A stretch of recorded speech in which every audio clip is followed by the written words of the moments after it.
Yo, what's up, guys? What's going on? Good to see all of you. What's up, 2Hit? What's up, Zem? PM Collector Boy, Shadows, Bob. Hi, everybody. Happy Wednesday. I hope you're doing well. I am doing good. I'm doing good. I had a very trying day at work. I've been in the throes. I've been in the clutches of some nightmarish IT going on with my laptop. I actually had to work late tonight so that they could try and diagnose what's going on with my laptop, and they still don't have it figured out. So I'm sure tomorrow's gonna be super exciting. Also, the weather. we have been deluged with rain here in Los Angeles for the past week about. And then today, finally, the rain cleared up. It was nice and dry. And the blue sky came out. It was clear, it was cool, it was so nice. And then right around dinner time, it just started pouring again. It's pouring outside right now, so. What's up with your laptop? I can't really go into it, but it's a pain. It is a big pain for me and IT. Funny enough, I ended up starting to replay Phantasy Star 1 literally early because you're in the mood. Nice. Already at the bit where you're getting a robot for your ship. Nice. Are you are you playing a ROM of the original, or are you doing the Sega Ages version? I assume the original.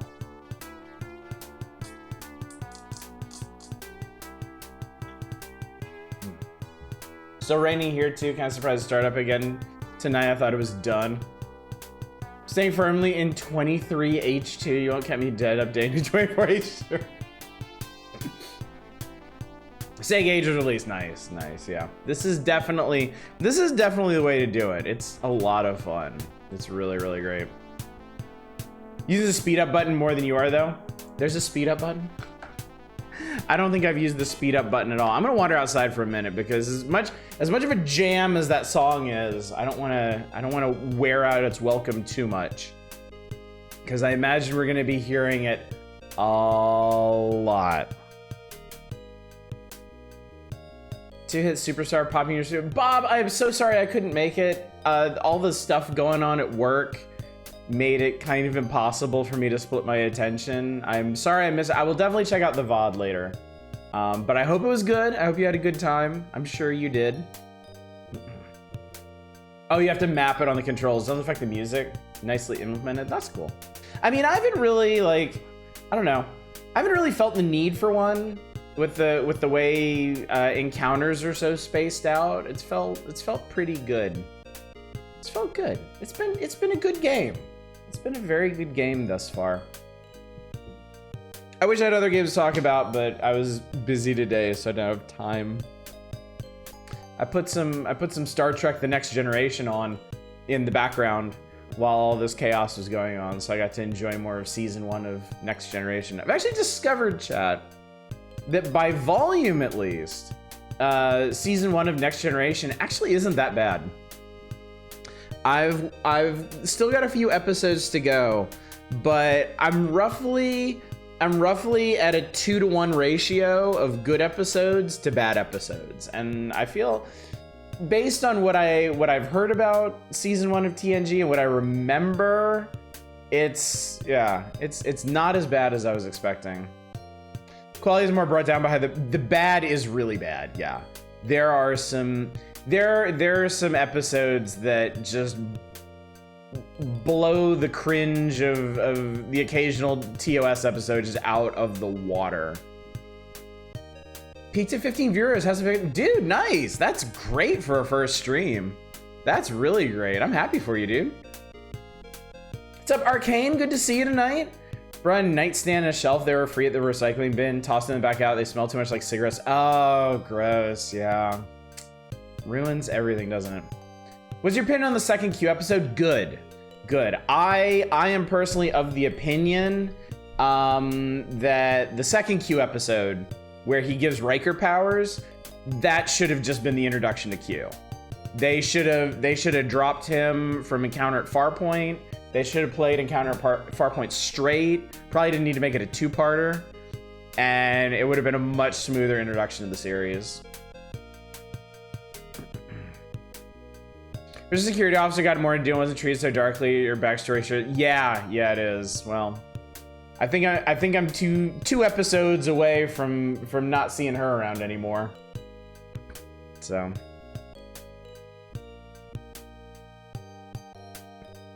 She, like, you can definitely tell they didn't really know what to do with her. Like, she has all these weird moments with the crew. Like, she's played up to be really important. And there's this one episode, she has like a weirdly tender moment with Picard in one episode. Like, there's supposed to be some kind of thing going on there, and I was like, Recall, doesn't she have a romantic subplot? Ugh, for God's sake, okay.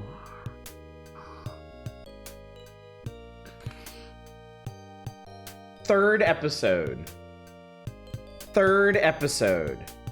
of Next Generation ever. I'm pretty sure Roddenberry just sauntered into the writer's room. I was like, why don't you have her fuck the robot? Because that's what she does.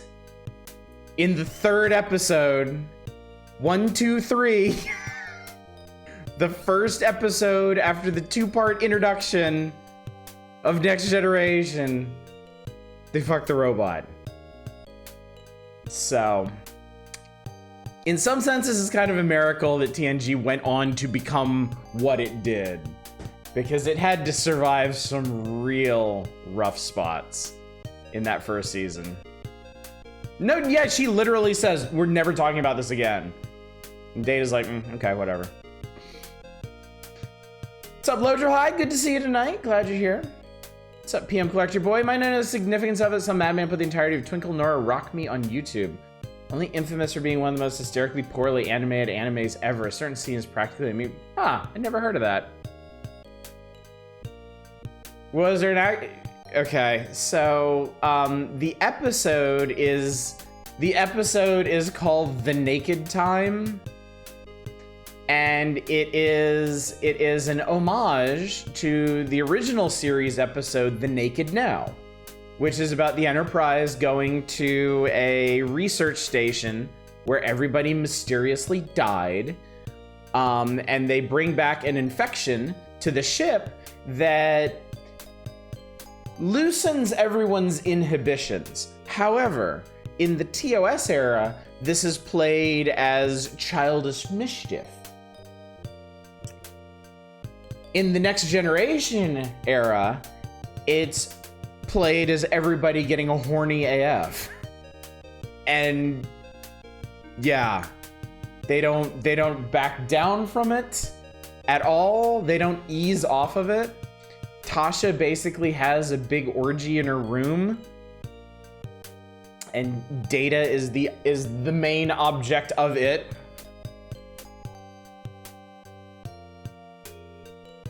And it would fuck the robot. He is very ready to assure her he is fully functional and programmed with many techniques, a wide variety of techniques. Good evening, Cheese Toast. Thanks for the 3-stream streak. I bet you're regretting that right now. What's up, Eva? Yeah, it's a miracle it even made to the air.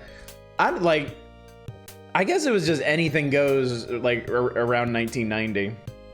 The writers must have had fun with that. The writing is the main weakness in early Next Generation. Like, there's a number of episodes that are decent concepts and horrible executions. I will say the writing has improved noticeably just across the 20 or so season 1 episodes I watched. Cause like the first half dozen or so, like nobody acts like a human. It's not just Data, like everybody is like weirdly moody and like bizarre and stilted. And they've already gotten a lot better about that, but yeah, it's real rough going in the beginning. Remember I saw a John Oliver video on the history of Chuck E. Cheese? In the 70s heavily implied the end. Oh, I'm sure there's gonna be some stinkers all the way through. I can't imagine we're really gonna be spared But I know that they overall get better, and it's already. Jeez.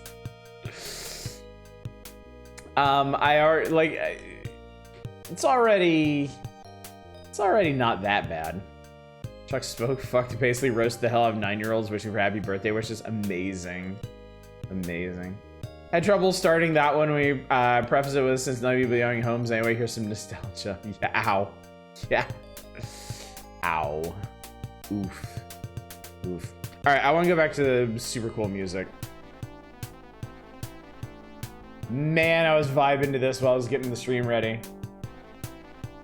It's great. So anyway, we're gonna get on with it. We're gonna get into it because I don't know. I think it's entirely possible that this may be the last night of Phantasy Star, but I want to make sure we have the time and the fortitude that we need to get through these dungeons. So, okay, my understanding of what's going on. We'll circle back around to this. This is Baya Malay. Baya Malay, story-wise, extends up into the sky, and people have seen like a sky castle or something up there. So I'm thinking it's a twofer.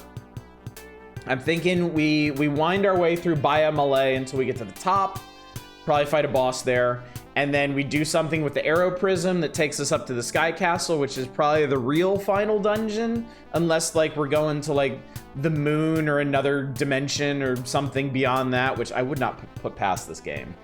But I'm gonna hold out hope that Lassic's actually up there and we get to whoop his ass at last. I know the It's Green scene was a callback to a similar scene from TOS. They do a surprising amount of callbacks like that, actually. Never been to Chuck E. Cheese. I always went to Discovery Zone as a kid. I had a number of birthdays at Chuck E. Cheese. My friends had birthdays at Chuck E. Cheese. It was an institution of my childhood. And yeah, the M symbol is this magic door in front of us. Doors take up a grid space. So. Only been to Peter. I've never heard of Peeper Pipers. Peter Peckers. Peter Pipers. Pecka somethings. Anyway, before we get started, quick reminders.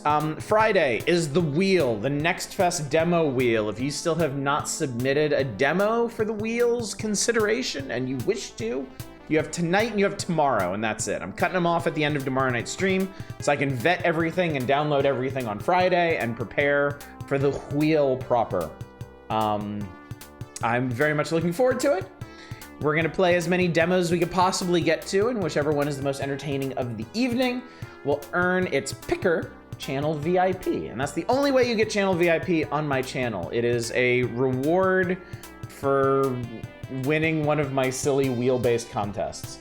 And if you're already a Channel VIP or a mod, you'll get a mystery prize, which I'm sure will be very tantalizing to a few of you. We're also voting. We're also voting for what genres of games you'd like to see in the wake of Phantasy Star, which may become important, which will probably become important as of Monday, in fact. So you got 5 options. They're right there. If you haven't voted yet, please do. You got no rush really. You got until the end of Saturday's stream to ponder your choices. At the end of Saturday's stream, we'll cut it off and we'll talk. We'll talk about what plan I've formulated based on y'all's voting. Went to Chuck E. Cheese, also went to an off-brand one, that balloon machine that blew up balloons and inexplicably placed the Pokemon route. Remember Discovery Zone that changed the local one to a Funworks location later? There's a, I saw a video, I think I found a video on YouTube on the rise and fall of Discovery Zone. That was pretty interesting. Who's old enough to remember the progenitor Showbiz Pizza? I remember that Chuck E. Cheese still had Showbiz Pizza, like, branded stuff when I was there. That was interesting. Get a free Persona commission drawn by Oddish and Mario Paint. Do I get a little toy selection for Chuck E. Cheese? Maybe that's what maybe that's what I should do with death marks. Maybe I should have a little like prize, a virtual prize counter on Discord or something. If adventure and RPG tie, does that turn into Dark Souls? No, there is no magical combination of votes that will get you Dark Souls. I could tease you, I could string you along, I could try to build additional interest in this by promising something I'm not going to do. Fact of the matter is, I don't feel like playing Dark Souls, so. 3-day streak, Bob, look at that. Look at that. All right, skee ball, that's because I always aim for the middle, never the corners, yeah. Take the plush neon colored frog. Yeah, that'll be 2,000 death marks. Thank you. Take that, Soul says. I think those are all the reminders that I have to remind you about. So let's get into it. Let us plumb the depths of Baya Malay. We're all kind of injured a bit.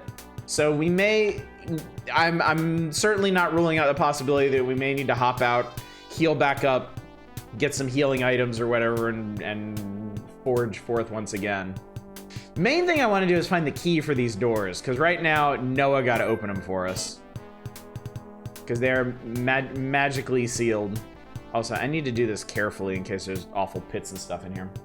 Chuck E. Cheese went bankrupt. Showbiz bought out the name, and since the dude who designed the Showbiz animatronics left with the rights to the characters, they transformed the Showbiz locations into Chuck E. Cheese. Okay. Saying the Sega library for next game? Probably not. Probably not. I think it's time to vary things up a bit. We've done a lot of Master System stuff lately. And I know people on this channel value variety above all else, so. 1 point, Chuck E. Cheese discontinued the animatronics. Oh, really? Actually, you know what? I should probably finish each floor, because I am looking for specific items in here.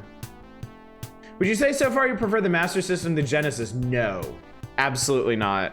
I know we've only, hello, Sorcerer. I know we've only explored a very small amount of the Master System catalog, but outside of basically Phantasy Star and the occasional interesting game, it's a lot of garbage. It's a lot of really bad ports and uninteresting sports games. So I need, like, the Master System, my position is the Master System is an impressive system that may have been underutilized in its time, at least based on what I've seen.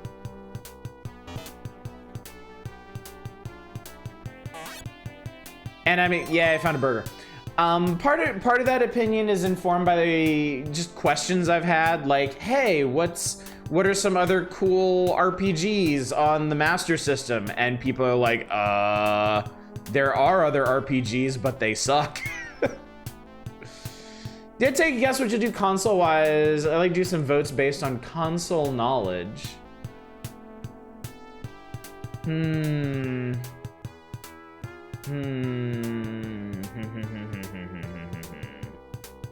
I think in all likelihood, I don't want to influence the vote or anything, but I think in all likelihood, the next thing I play will probably be on Steam. Most of the ideas I've been banding about have been on Steam. Or GOG, good old games. PC games, basically. I found a shit sword. I found one final shit sword. Amazing. Only two worthwhile RPGs I know of on the Master System are Ease 1 and Ultima 4. Has a pretty decent port. Heavily doubt you're gonna be too down to play a very faithful PC faithful port of Ultima 4. Probably not. Probably not. Okay, you know what? I'm gonna go down first. I'm gonna go down into the basement of this place and see what's down there. Just play the messenger again. To be fair, I don't think I can recall any solid NES RPGs that aren't Final Fantasy or Dragon Warrior.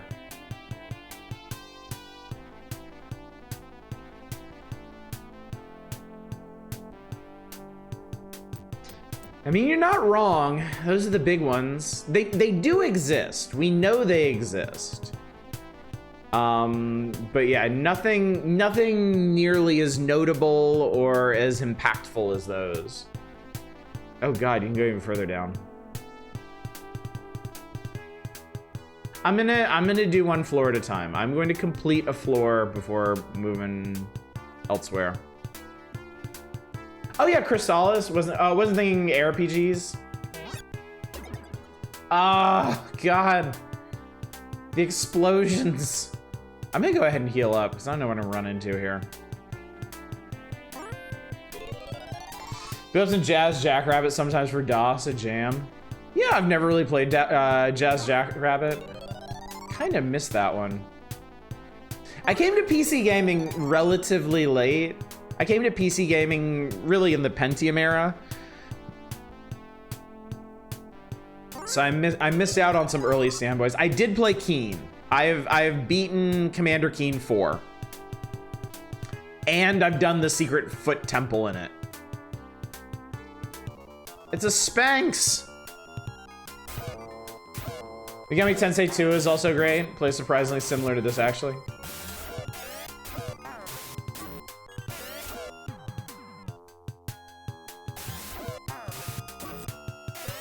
I did play a lot of Duke Nukem. I've beaten the original Duke Nukem in all of its expansions. I don't want to flash. I really, really don't want to flash.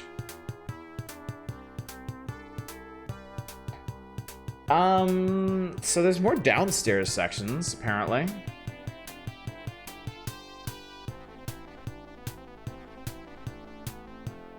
I'm not sure why we're going, okay. Understood. Maybe the downstairs only exists to recover from traps. I'm gonna actually check something. I'm gonna disarm this trap. I'm gonna head over here. There's a treasure chest over here. And it's full of monies. It's a, oh god, it's a stalker, chat. Get out of here. He does a fair bit of damage. He's also dead. Dud. Dude's also damn good. Bust out some mist too. Excuse me. I've beaten the original Mist. It's a Scorpius. Why was there a Scorpius?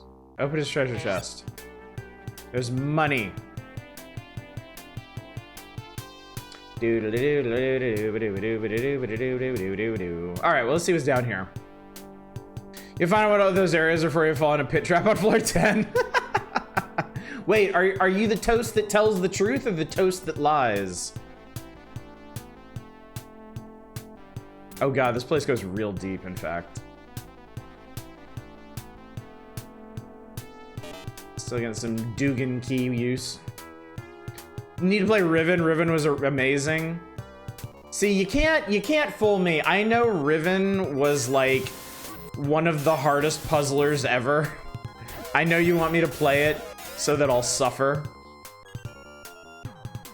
Because it's you, Eva, and I know you, and I remember you. Don't you feel good now?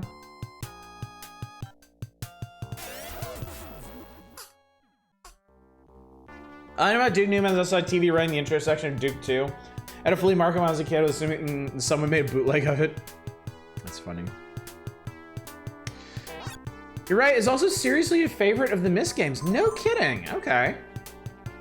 Well, maybe we will do it. I mean, look, naturally, we gotta do Myst first. We gotta do Myst, but we could do Riven at some point.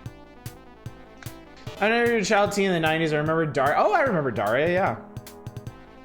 Wait, Daria had a point and click? I know Beavis and Butthead did. I know Beavis and Butthead had a surprisingly solid point and click adventure. I didn't know Daria did.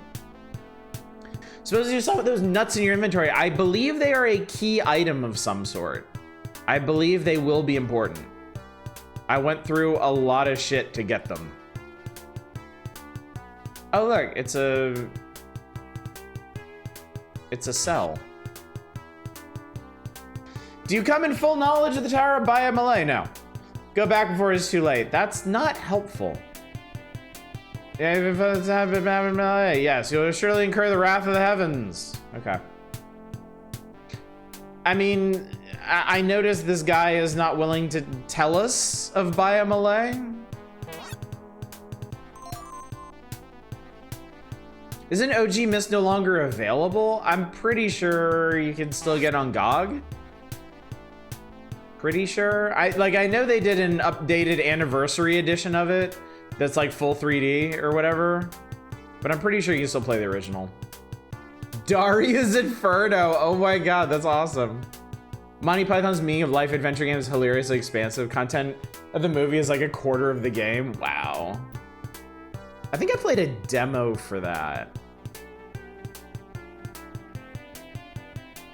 Maybe. I've definitely played a insane Monty Python point and click. It had the Lumberjack song in it. Would you play a Metroid point and click? You mean Prime?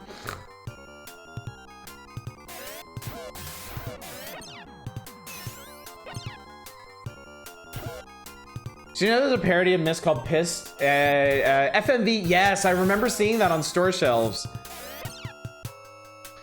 If I was to get working, not gonna lie, Darkseid 2 would be funny as hell. We played a bit of Darkseid 1, didn't we? I think I streamed Darkseid 1, actually. Masterpiece Edition, I believe, is more of a real Myst upgrade than the original. Oh, right. I forgot the separation between like OG Myst and real Myst was the thing. Metroid Prime is a point and click. Considering how much scanning you have to do in that game, I would say so. And yeah, Hunters is a Quake-like. I was joking. I don't know of a Metroid point and click.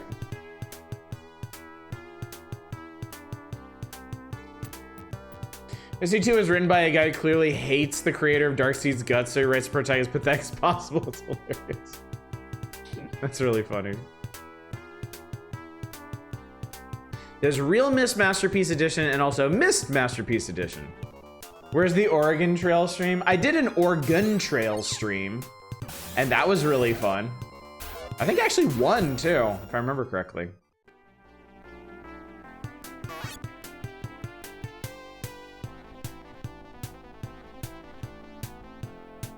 Did you know that Oregon Trail actually spawned like dozens of other trail likes?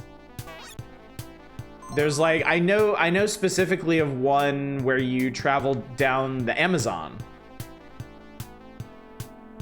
Hey Manic, dozed off. Don't worry, you haven't missed anything. We're in Biomalay. I went ahead and explored the basement, and it looks like it's just a pooling area for idiots who fall down trap pits. So I'm climbing upwards and onwards now. Amazon Trail, you own that, oh cool. It's weird since it's real-time 3D. Okay, so y'all actually know what I'm talking about, nice.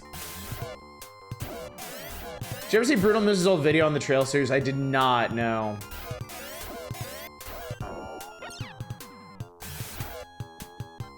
Even Gaia Online had its Oregon Trail game. Everyone loves trail likes. They're a staple. Kapume.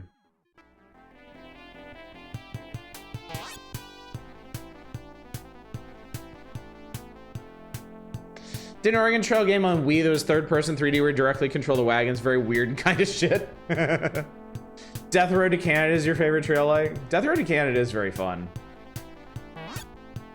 Ow. All right, cat, you're eating a burger.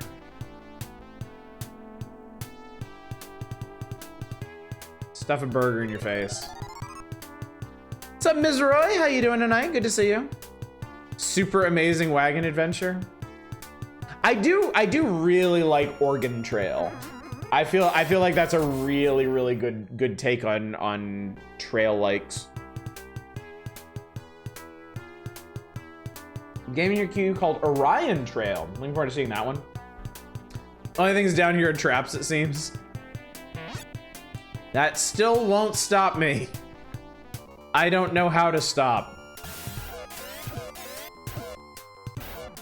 Don't stop, never stopping. Pick up giant floating icons in the Oregon Trail while drifting your wagon down a glorified straight line like the unholy combination of Oregon Trail and Outrun 2. That now see, now you're selling me on it, okay? Now you're making me want to play it. Weird mobile Oregon Trail town builder. Blow me up with the chest again. I ain't dead yet. Super amazing wagon adventure. Have you tried jumper reverse so hard you go into space?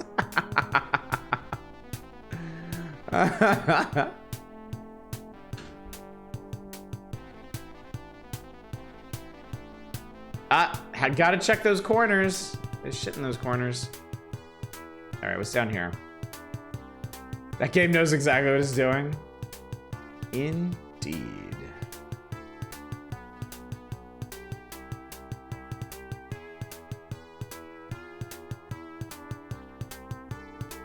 Goes downstairs.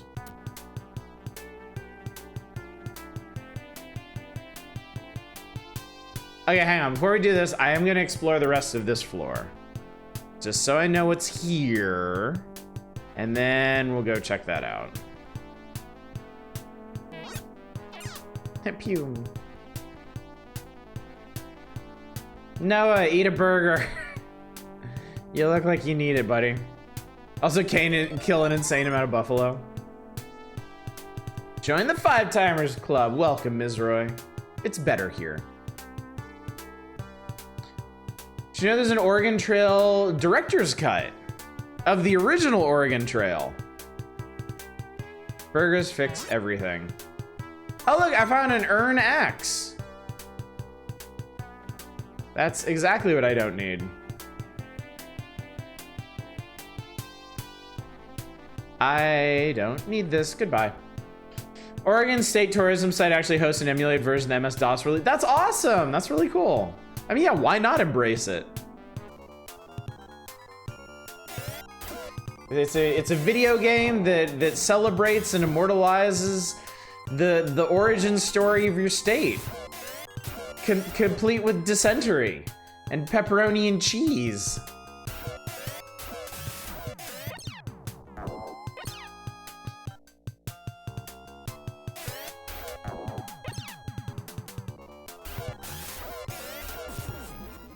Goodbye, Reaper. Hello, Reaper Chest.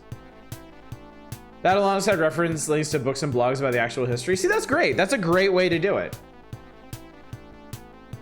Like bring people in with the game, and then boom, smack them up with some knowledge. Good on whoever runs that site. That's super cool. Yeah, that's super cool. Who owns the rights to Oregon Trail? Like who would make a modern or sign off at least on a modern AAA Oregon Trail, an Unreal 5 Oregon Trail? Malcolm McDowell in the Oregon Trail would be so good. Kind of would be cool to look at how Oregon Trail evolved over the years. I remember they were attacked by natives in the original game. You know, Mizra, that's actually a really good idea for a stream. It would actually be pretty cool to round up like all the different versions of Oregon Trail and all the Oregon Trail likes and check them out.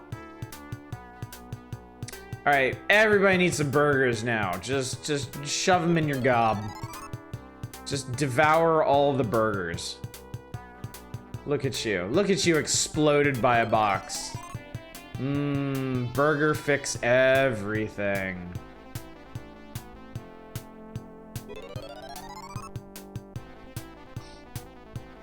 You have no further use for money and you need to preserve your health for a long schlep. This is the sort of time you wouldn't open enemy chests. Yup. That's very true.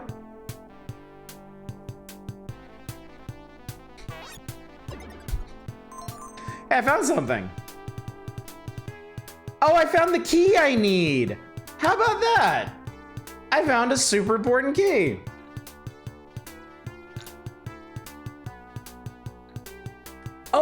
Oh, Bob, you're talking about Oregon Trail director cut. Yeah, I have that.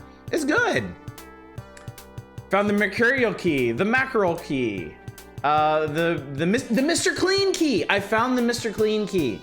It's got a very handsome bald man on it. It's great. We almost have enough for 4 ice diggers. That's the real end game of this. I want to make sure we have enough ice diggers for everybody. That's the important part.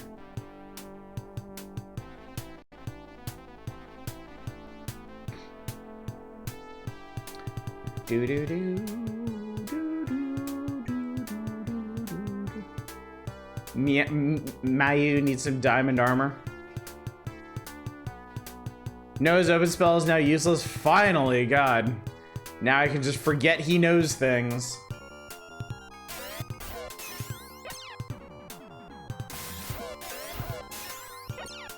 At some point I want to play the original 70s interactive fiction text adventure version of Oregon Trail out of curiosity. That would be interesting. That would be really, really cool. Have you gotten the other item in this dungeon? No, I have not. No, I have not.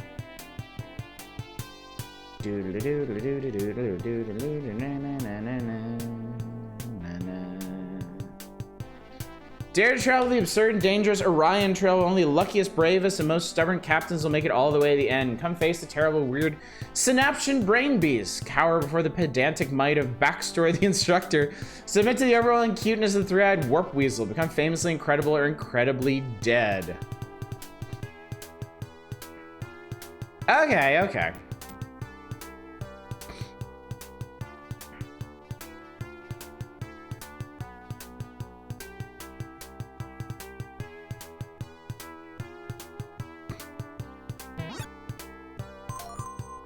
Great, I found a garbage sword.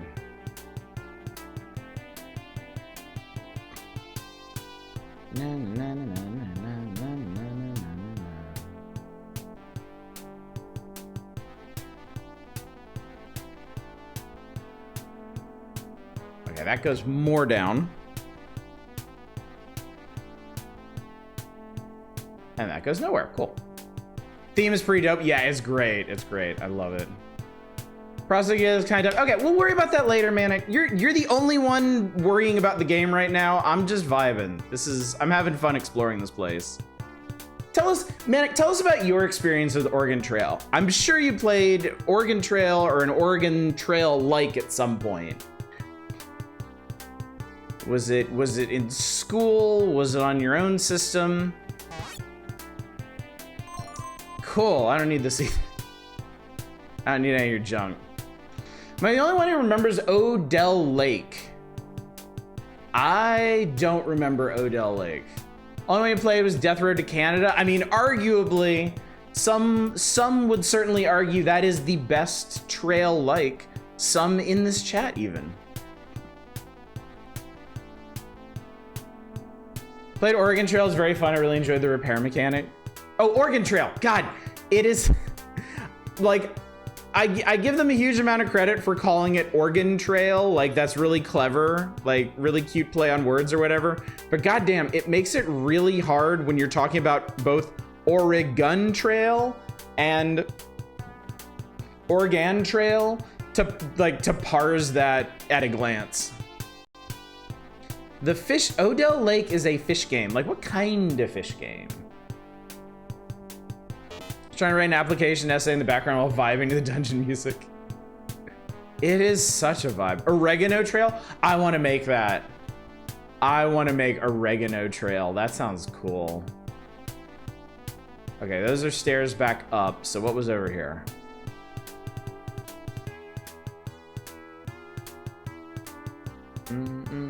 Yeah, the cooking game. Yeah, by the makers of Cook Serve Delicious. Nothing. You found nothing. Cooking game or farming herbs game? Why not both? Why not a cooking game where you farm your own herbs to season your dishes? Pretty sure that already exists somewhere. As a fish, the player could go exploring or play for points. The object was to decide which fish to eat while trying to survive and avoid other enemies such as otters, ospreys, and bait from fishermen. Oh, okay. It's a horror fish game. Yeah, we do love those. Those are... I wish they could be my bread and butter. I wish horror fishing could be my speciality. You won the first time you played Death Road to Canada, dog OP.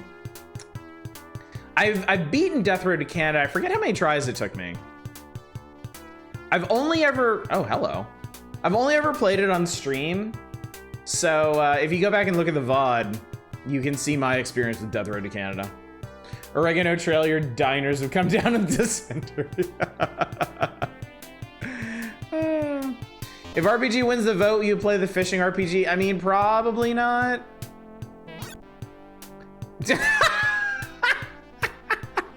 I found a magically sealed burger. That's great. Lassic wanted to make absolutely sure nobody fucked with that particular burger. You need incredibly high tier magic to fuck with that burger. Then me going down to Oregon Trail rabbit hole. Good, good. What a rabbit hole it must be.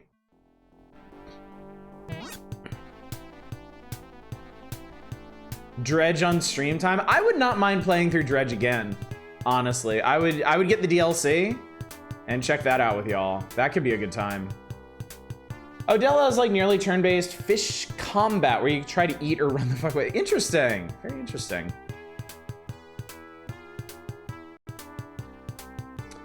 Well, saving.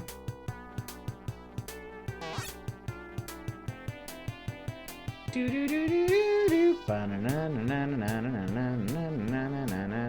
right, that goes up.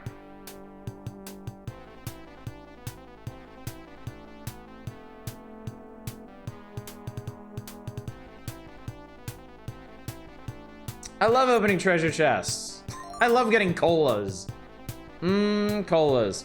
What was in that one spot in the floor? What, that one spot in the floor below? What spot?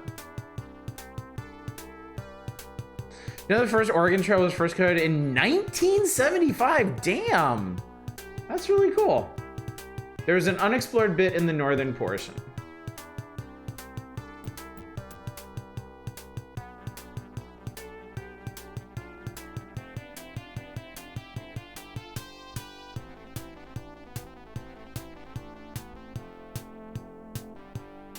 I don't think so.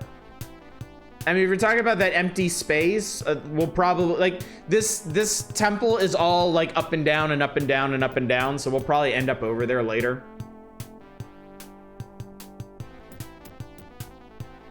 Don't know if I already mentioned this at one point. Apparently Froggen 2 will be now called Froggen Encore. Nice. Nice. I found a legit saber. Cool. How much space do I have? Not much.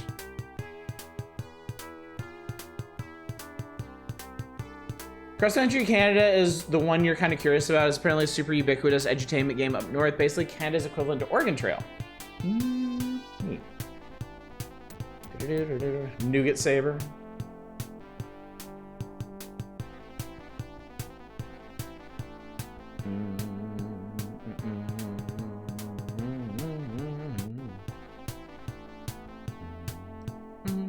Okay, that goes up.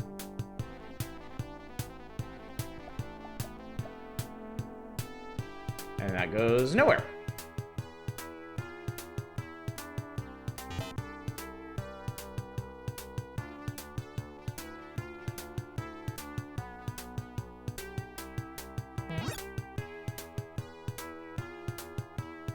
There's a little spot, that's interesting. You can see on the map the one unexplored area there does still have a little bit of hallway. Oh, shouldn't have backed down that hallway. I guess that'll be another uppy downy part. Or a pit we'll fall into or something. In PC Gamer, the best version of Oregon Trail was the Oregon Trail Deluxe in 1992.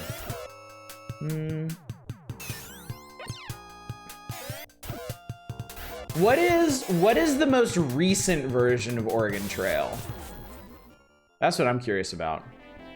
Cross Country Canada, you play as a trucker hauling goods between provinces. Well, maybe I really shouldn't back up.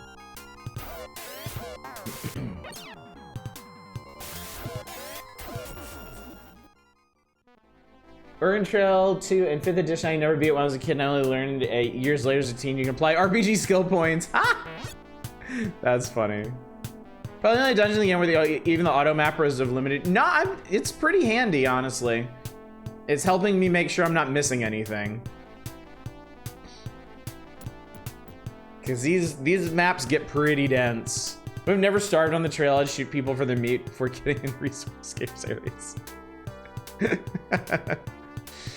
2017, from my understanding, is a new release. They then released a handheld in 2020. Okay. Pit. Okay. Okay, door. Most recent version of 2021 on Apple Arcade came to PC and Switch on 2022. Oh. I didn't even realize Apple Arcade had one. What is this? Kaboom! It's empty. All right. Everyone is in a great deal of pain. Just an immense, immense amount of pain. From all the boxes exploding in our faces.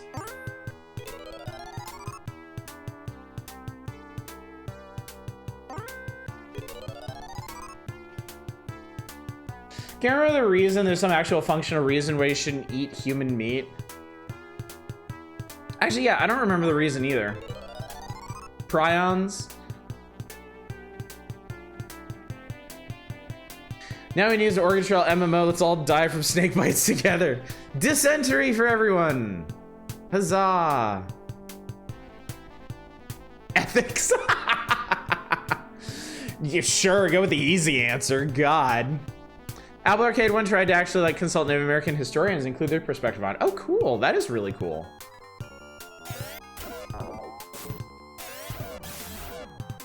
Imagine games with historical accuracy, chat.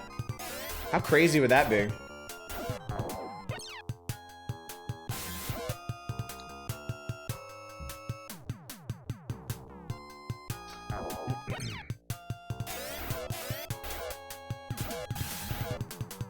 Cannibal pepper supposedly make a process of eating human meat bearable. Really? Who in the hell developed that? So, okay, it's prion diseases. Okay. Okay. Basically the best edutainment games of all time. No argument here.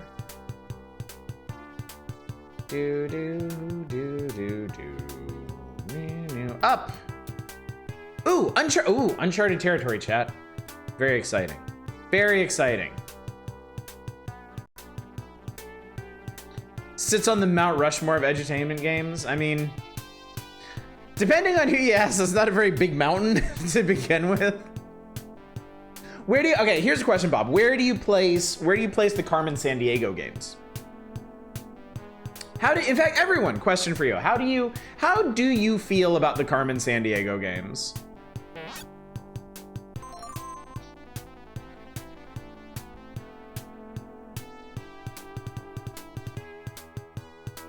I'm gonna do it. I'm gonna drop a lightsaber.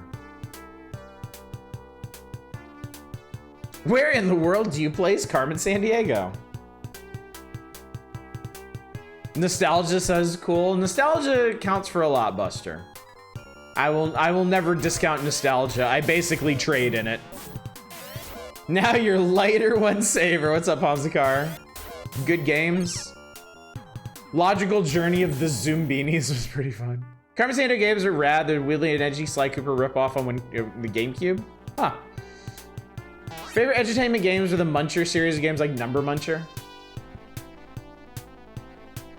They were good. Had them in your classroom.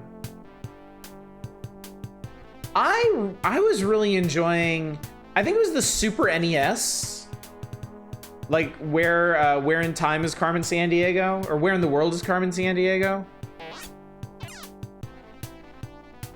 I didn't have the best time with the other versions that I played, but the SNES one I enjoyed.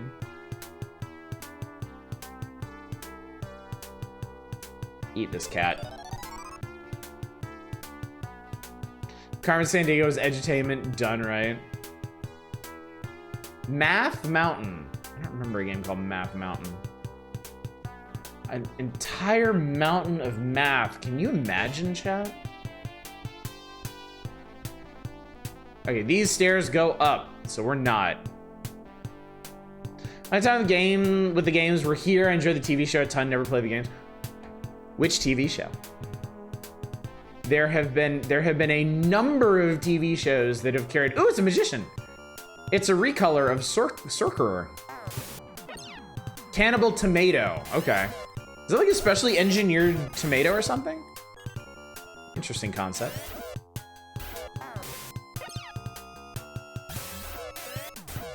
Smack, smack, smack, smack, smack.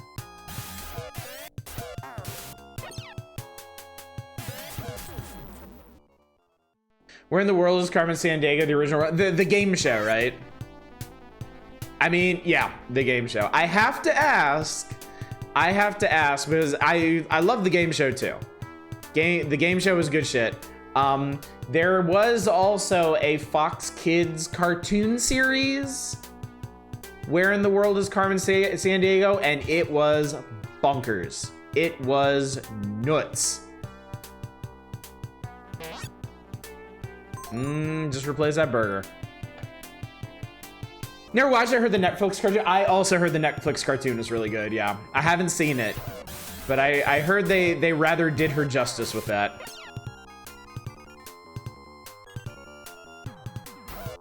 And there were actually, if you want to get into it, there are actually multiple Carmen Sandiego game shows. Because after Where in the World ended its run, they started doing Where in Time. And unfortunately, it wasn't nearly as charming or as memorable as Where in the World was. Yeah, the chief was a hologram. I don't remember the Jumpstart games now. Was the lady on Carmen Sandiego the same lady from... No. No, she wasn't. The original chief on Where in the World is Carmen Sandiego passed away.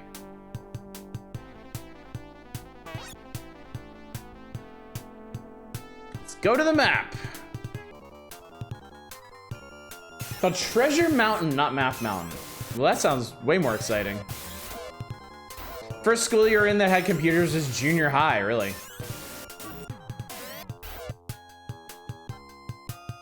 There was a Where in Time game show, we don't talk about it. I've seen clips of it and it's not terribly exciting.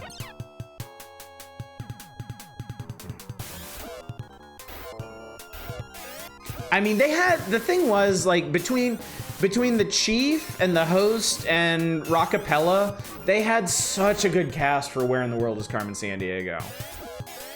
Like it was so much fun just beyond like the game show elements. It was just fun to watch those people interact with each other. Cause you know, they had a bunch of skits and stuff that they would do.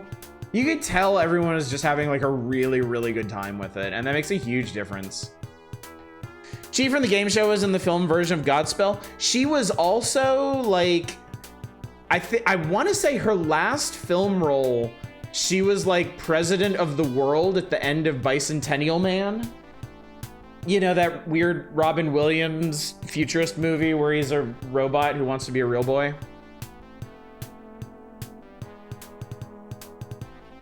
Such a good vibe, and having Rockapella do the effects was brilliant. It was. They knew what to do with Rockapella, and Rockapella understood the assignment, and it made all the difference. She's a radio DJ in the Warriors. Really? That's cool. Man, you're going nuts with these locked doors, aren't you? Having a good old time with these. Actually, I see a passage up at the top that I didn't... Ah! Don't do this to me! All right, those are the stairs that we're gonna take after we finish combing this floor. IMDb says she was in anger management in Shaft and some soap operas. She was a fairly accomplished actress. I hate Bicentennial Man, not because I watched the movie, because the trailer for it got played 1 billion times on our satellite TV as a kid. I watched it. It was fine. I mean, honestly, it kind of felt like a really long episode of Star Trek. Which isn't really bad. Oh, those are after Bicentennial Man. Oh, okay, okay. Well, I'm glad that wasn't her last role then.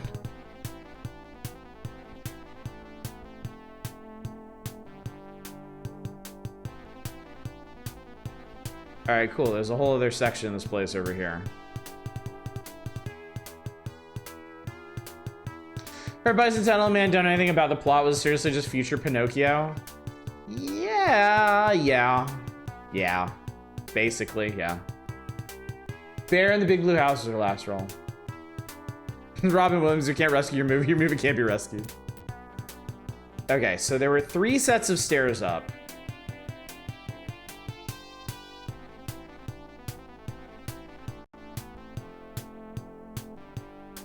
That's a pit, but I have something for that.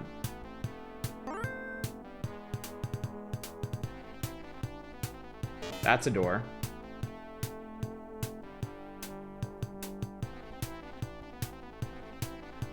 Oh, death to Smoochy.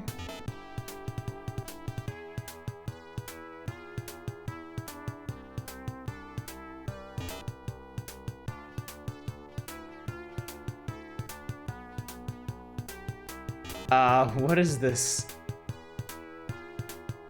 What is this is going on?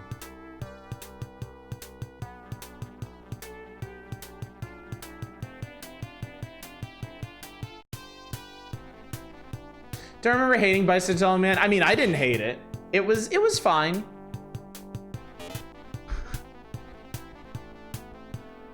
I feel like you're telegraphing something. They're telegraphing something. It's the sky.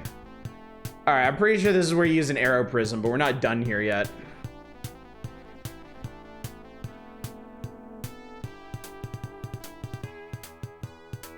Yeah, it was pretty much just okay. It had some neat futurist stuff in it. Like the story was pretty good. They didn't close the doors behind me, thank God. I mean, not that it would have mattered too much. Now my question is, actually, I'm not even gonna risk it because I don't want to get yeeted somewhere. They might not. Okay, there doesn't seem to be anything special about it. Okay, so the trap stays on the map, but I guess it's permanently deactivated. Or maybe you need to fully leave the dungeon for it to reset. I don't know. I want my own okay short stories to get films made of them. Wouldn't that be cool? Wouldn't it be cool to write something so interesting that it gets optioned as a movie and then actually gets made? Okay, these doors lock behind themselves. Maybe it's time-based. Maybe they just have like auto hinges or something. Okay, so now we're here.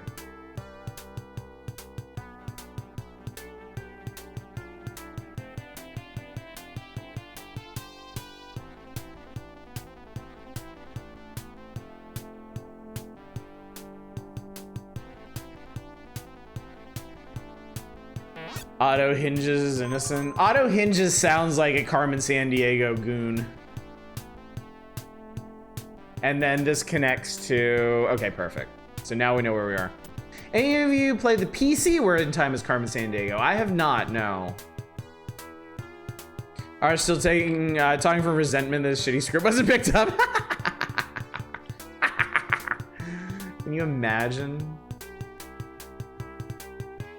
There's a pit. Hey, Manic! You said there's another thing in this place I need. Do I find it by falling down a pit on purpose?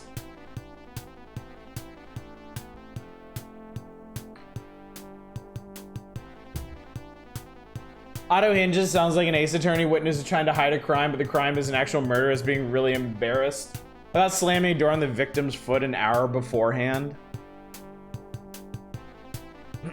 You don't think so? All right, well.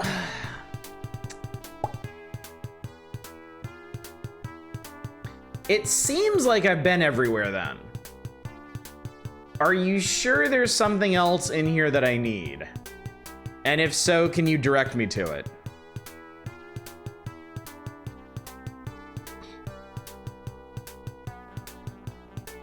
For some fucking reason, Otto's legit just okay with making himself look like the murderer over it. That actually does sound like an Ace Attorney character. I could actually see that.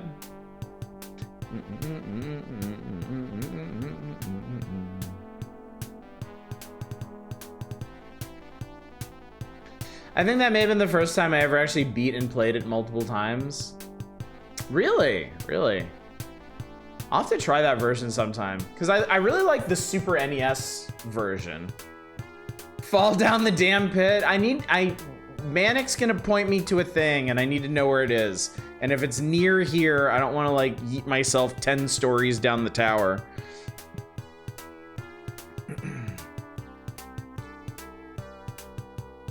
Or I could just look it up on an FAQ.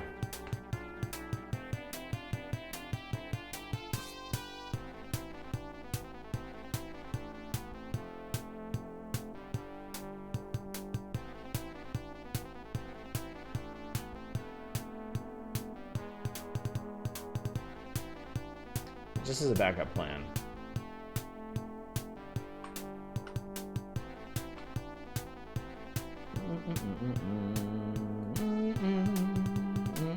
I could seriously listen to the song all night. Maybe we will.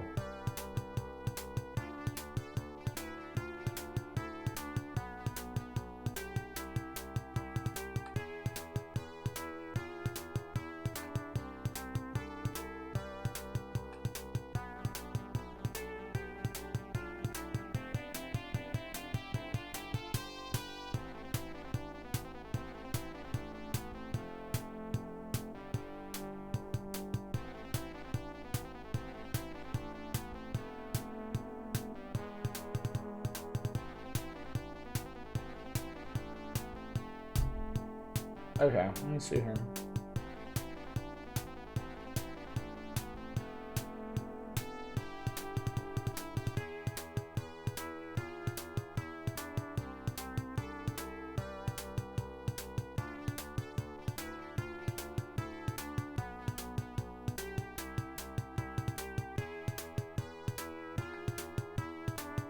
Okay, I see it.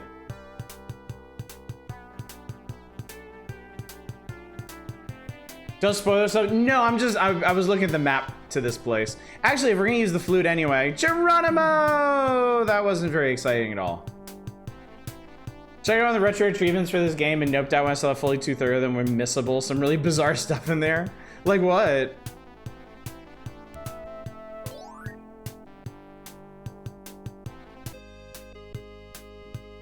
Da-na-na-na-na. Okay, quick save.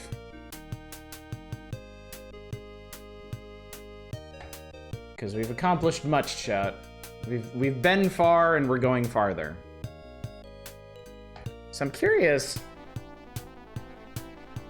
Oh, which way did I go then? Oh shit, Endive alert, chat! Hit the deck! Be strong. Oh, I just didn't go that way. Okay, cool. Yeah, I got it from here, Manic. I got the map. Started business selling statues. I only sold one. It was a bust.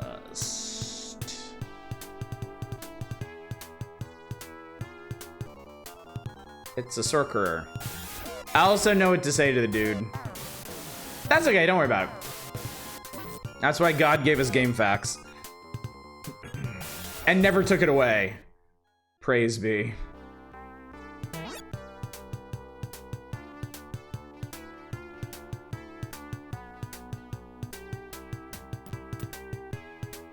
Aha, yeah, I just never went here.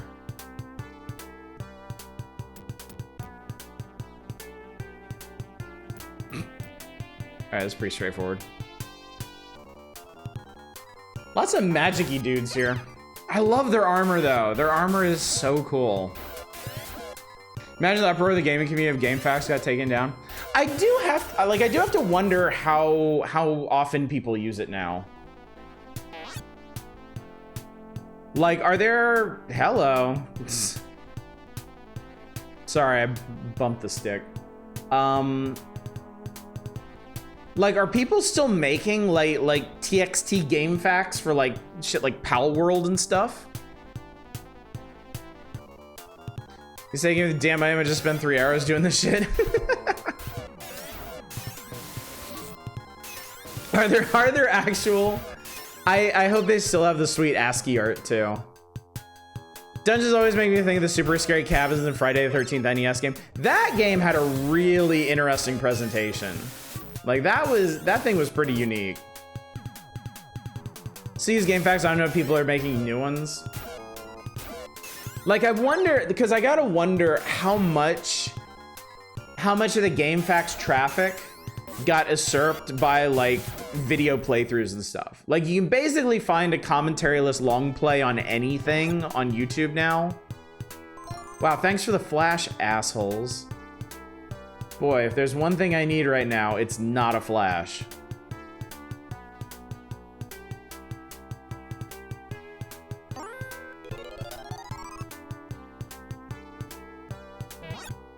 Hell yeah, open all treasure chests. Don't at me.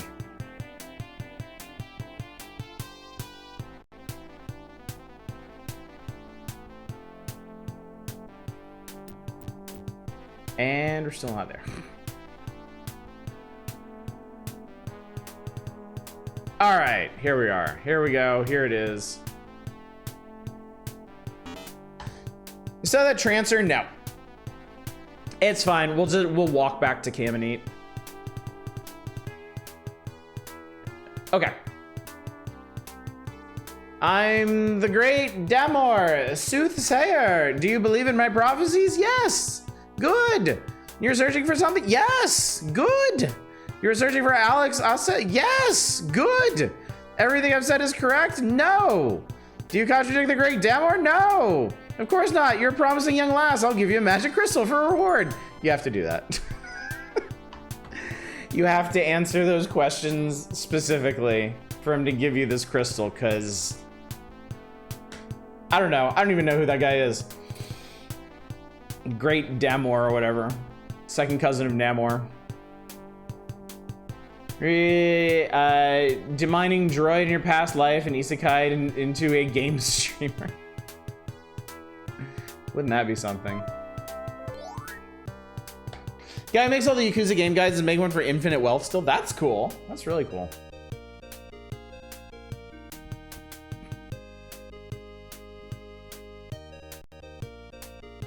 Casbah Cave, step on every point of interest and treasure chest and tile without exiting the cave. Having any character knocked out or using the Soothe Flute, exit the cave and re-enter to return. What the hell? Why would anybody even do that?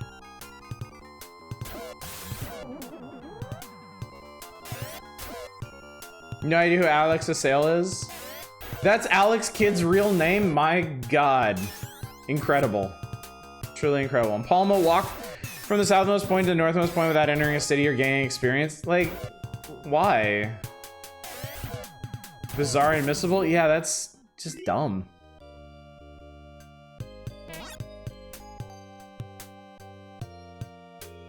That's just dumb. Okay, hover curved.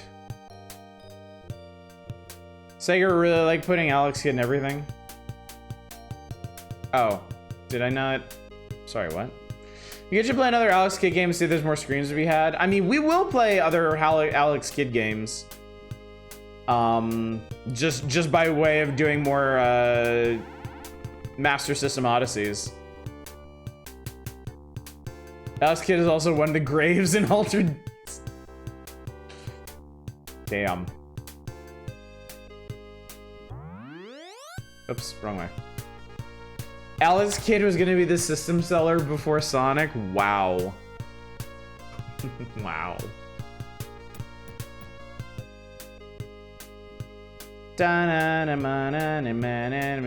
Hello, sir. Ow. Don't kill my cat.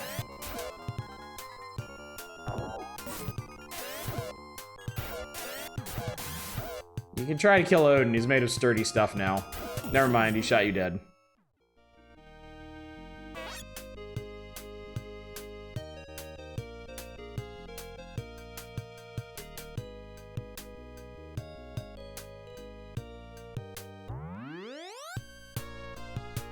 Do you have your road pass? No, of course not. I'm a fool, I will die. Eat it, Robert Cop. 3 or 4? Okay.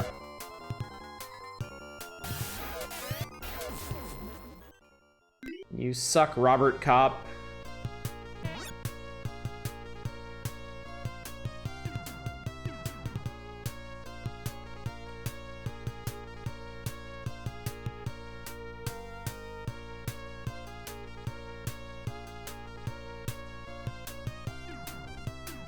It's funny to me you hit the Nightmare Fuel one first. Funny how that worked out, isn't it?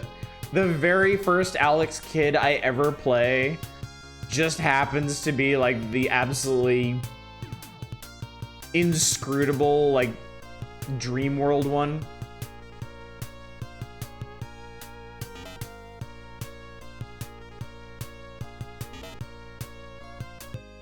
We're free, chat. We're free. Free at last. Free at last. God almighty, free at last.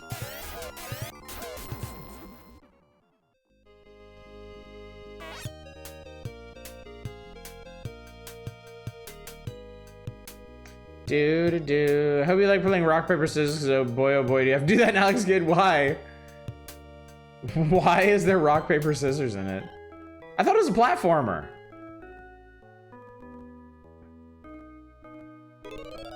You know, it was nice that they put the final dungeons by a free healing point. That's really cool, actually. Do it to fight bosses. Some games you do it to purchase items. Is there junk I could sell?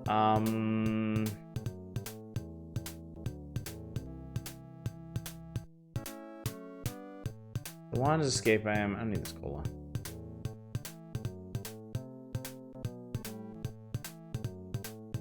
I need all those things. Don't need the gas shield anymore.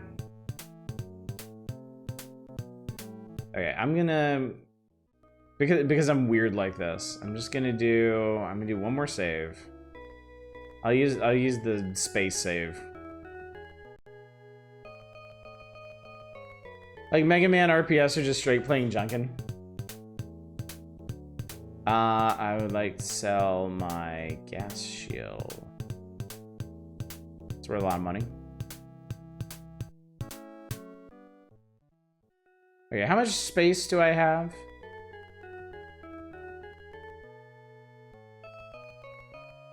Room for like 6 items. Okay. I'm gonna buy a couple burgers.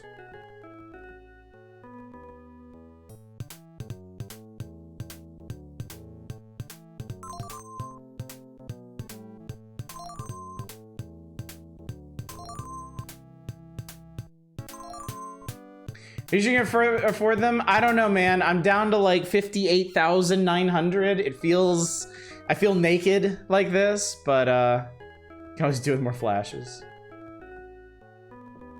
All right, now, it pains me to do this. It genuinely pains me to do this, but from this point forward, I'm not gonna open any more monster chests, okay?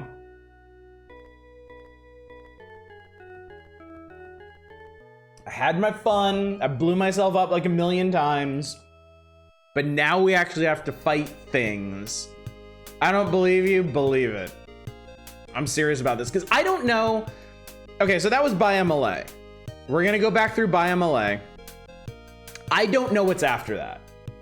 I don't know what else is after that or how far we have to go or how unreasonable this game's going to be about it. So, burger, crystal, burger, burger, burger, burger, burger. Go buy a Trancer.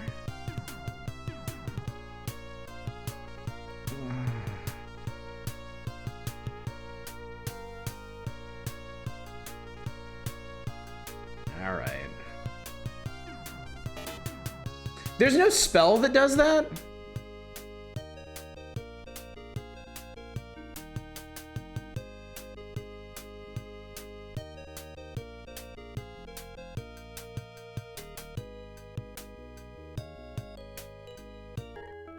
Fly is kind of expensive and you want to conserve your MP. Alice has fly though, doesn't she?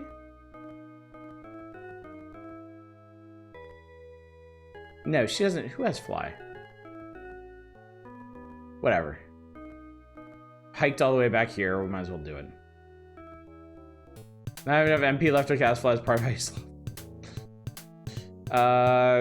give me one of these. No, I'm good. Ah! I dropped below 58,900. I hate this. I hate everything about this. Hello, sir. Do you wish to resurrect someone? Yes. Odin. Oh, he's alive. Oh, hadn't noticed. Okay, thanks. Bye.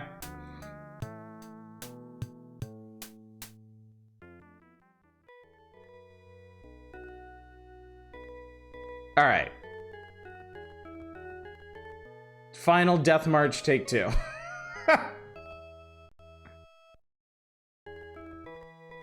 Sure about that? Having billionaire brains are low to spend 0.0001% of your wealth. I mean, this is how it happens, chat. This is how wealth makes people go insane. You're seeing it in real time here. I have 58,000. Look. I'm not doing it. We're leaving. Wow, they actually kick you out to your menu when you do that. That's funny. That is literally the first chest in the entire game that I refuse to open.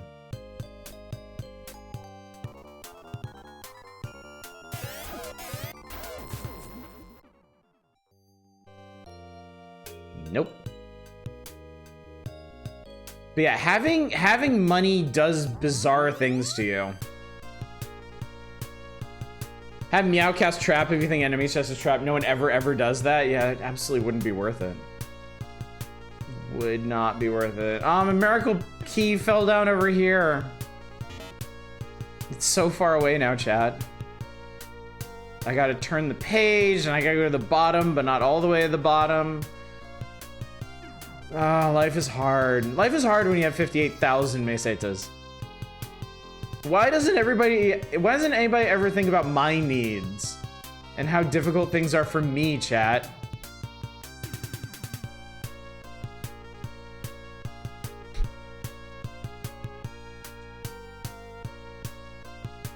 Oh crap, I clicked through yes. God damn it.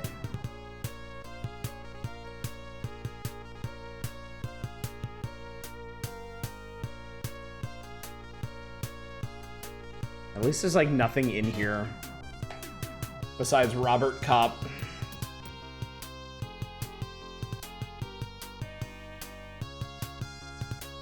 Somebody can make your peons bring you more wealth and then stiff them. No, we haven't quite reached the point of RPGs letting you like send people out on to just idly do shit for you and accumulate more wealth.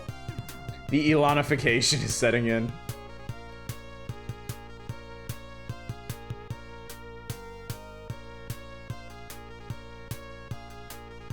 Crazy how many things this RPG doesn't have that other RPGs at the time had. Like, there's no item to restore your magic. There's no like camping or recovery item that you can use in the field. No, I don't have a road pass. This is the third time we've been through this, by the way.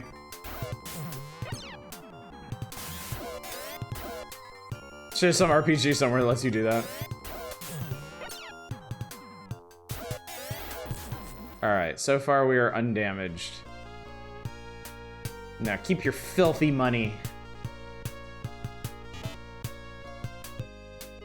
Shit, Lord Robot.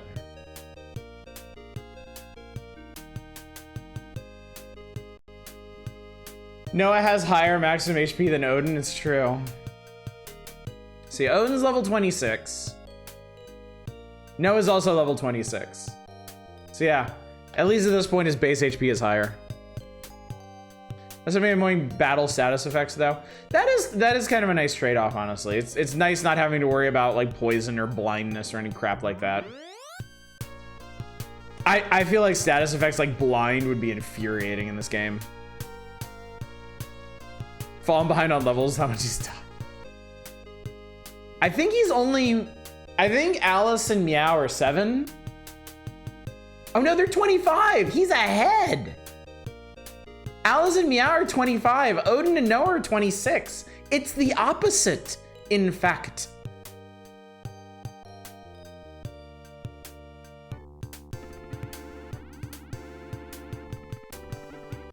Meedly.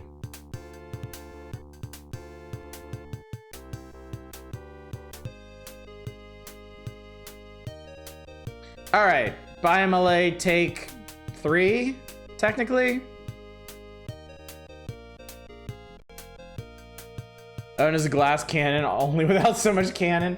I mean, he does have the one cannon that we do have. He's got that particular feather in his cap. Weird assortment of items I have at this point. All right, let's see if I remember how to do this. Hello, Sorcerer. Sorcery Mans.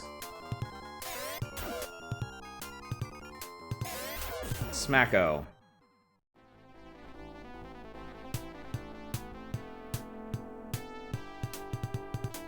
I would like Phantasy Star 2 carries the gun thing to the extreme, really?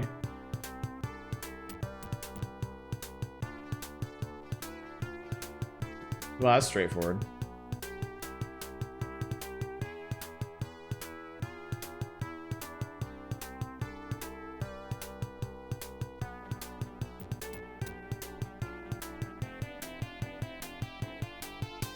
Actually, you know what? Now that I'm looking at the essential path through here, Biomele is actually a pretty straight shot.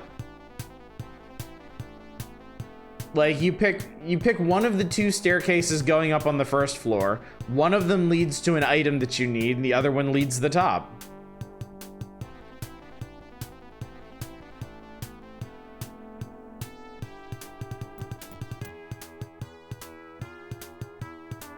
Yeah. Yeah, there's not really any branching paths here. Downstairs stuff was just worthless chaff. Maybe if I had fallen in more of the pits, I would end up down there, spending more time down there. But whatever.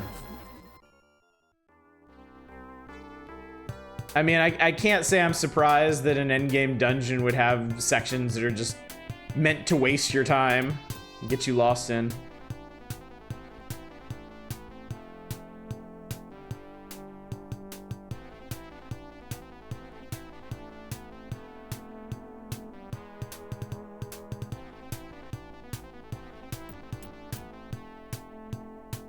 Ah, okay. There's two ways from here. Which one was which? I actually never explored this branch. And now I'm not going to. Because obviously it wasn't important.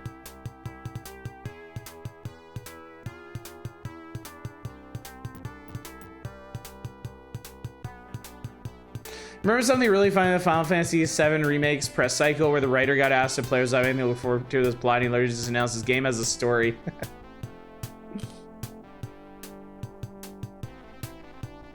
There are actually a couple sections of this place I skipped over. That's fine.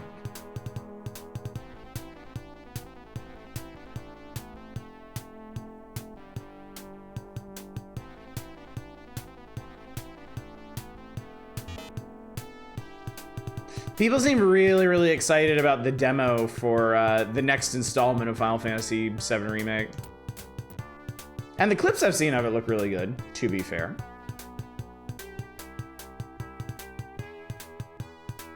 Players will witness a chain of narrative developments that lie.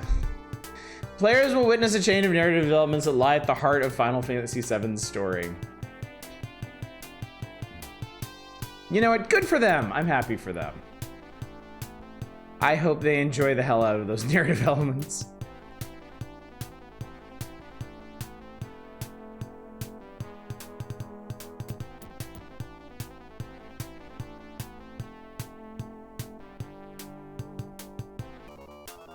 Oh, it's Reaper. Webster's Dictionary defines story as... I don't really want to fight this guy.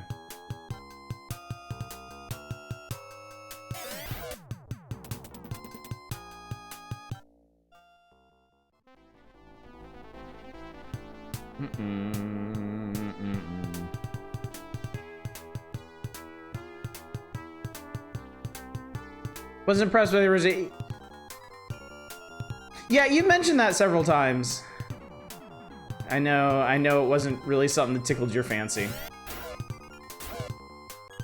I don't know if it's something that I'll ever end up playing, because I just don't have the same degree of nostalgia for 7 that a lot of people do. Like, I feel that way about 6. Like, if they did a big remake about 6, I would be like, okay, this guy's pissed at me. This guy's really pissed at me, and I don't care. I'm gonna just keep ruining his day.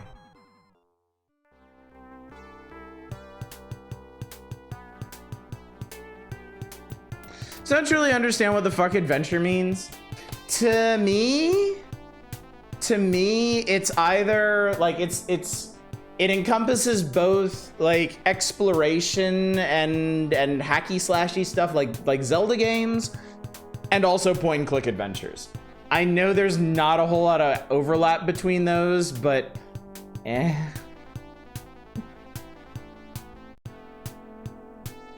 Actually, you know what? I had a question. I was gonna post this in Discord and I was like, would this affect the vote?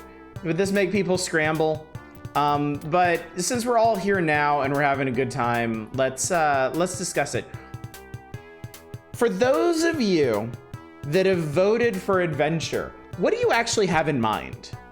Like, what are you hoping? What are you hoping to accomplish? What are you hoping to see by voting adventure? Also, the trap did reset after we left by MLA. Also, good evening, $10. Good to see you. Adventure's getting mad at a bat for stealing your bridge just before you're eaten by a duck. It's like you read my mind. Manic says Quest for Glory. Around the board says La Mulana. Obviously. God. Obviously. Two Head says Point and Click. More Quest for Glory would be neat. I say someone who forgets to be voted for adventure games.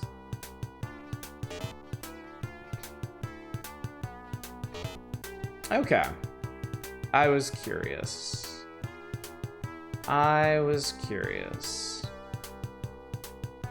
Well, saving too. Okay. Here we are, chat. The blue sky is high above Palma. I suspect this is where I used the prism. Raises prism towards the sky. A vision of a celestial castle appear in the sky.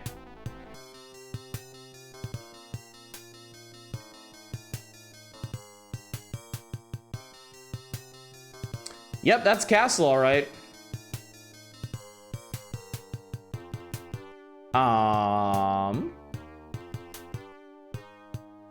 Castle, do you want some nuts?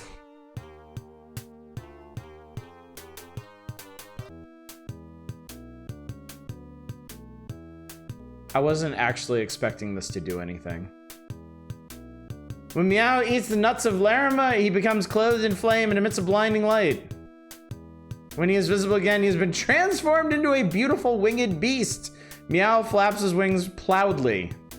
Proudly, chat. Proudly. I really genuinely didn't expect this. I was just screwing around. I thought I had to, oh my God. Shit. God, it's a goddamn dragon.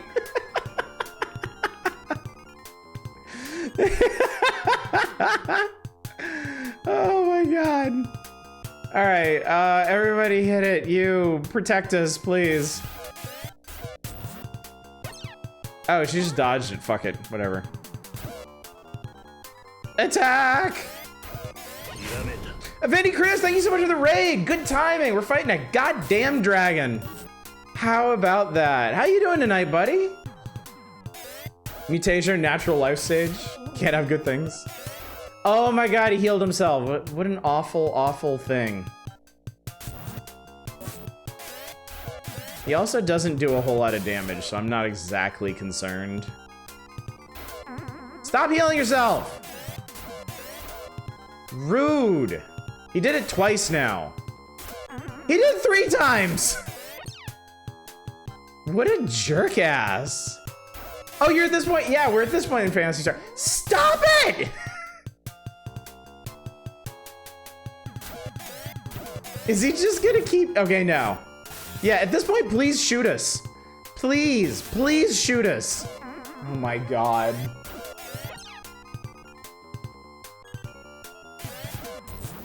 Yes, please. Cook Odin to a crisp. We can fix him. Okay, thank God. Wow. All right, well, on the bright side, I know if there's a boss in this game with over 1,000 hit points, I'll be fine. You just have to mill his deck down. I was treating you well. I fell in love with this after the Sega Ages version. I am right there with you, Chris. I am playing the Sega Ages version, and it is great.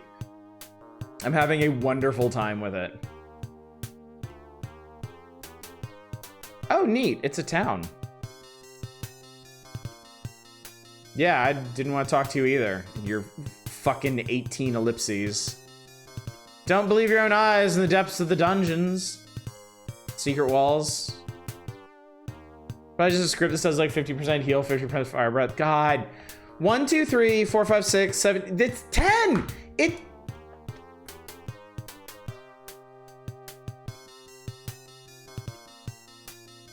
It's 3 ellipses and then a period to let you know that this abomination has come to an end. Elliptic streams. Original Phantasy Star Quadrilogy might be one of your favorite 8-bit, 16-bit RPG series. Well, despite their crimes against grammar, I mean, this is pretty cool. Soon anyone who unironically uses net in your life gets timed out. Wait, shit, I did it. Everybody gets 1, Shadows. Everybody gets 1. Don't go against Lassic. What are these people doing living up here?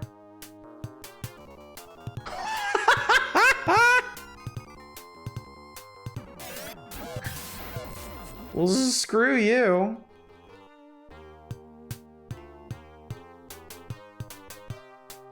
Now you need to find the game with the most egregious ellipsis. No, you really don't. You really, really don't. That was somebody's pet. Well, it shouldn't have breathed fire on us. Okay, well, oh, wow. Okay, this place is extremely gold. All right, basically just looking for Lassic. Come out wherever you are. It's the Lemon Dungeon. An RPG Maker game I wrote when I was 8 and just discovered I could use them like this. We're going to fucking sell, make things more mysterious. This is the back, yes. This is the Phantasy Star version of the back rooms. Okay, this is just gonna connect. I know that, you know that, everybody knows that. Dumbass.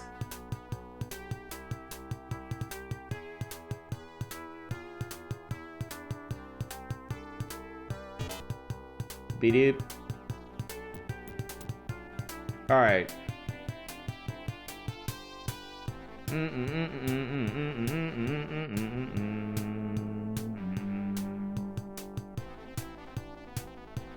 I would like to point out, I made it all the way through Baya Malay and beat the boss without Alice or Meow taking any damage.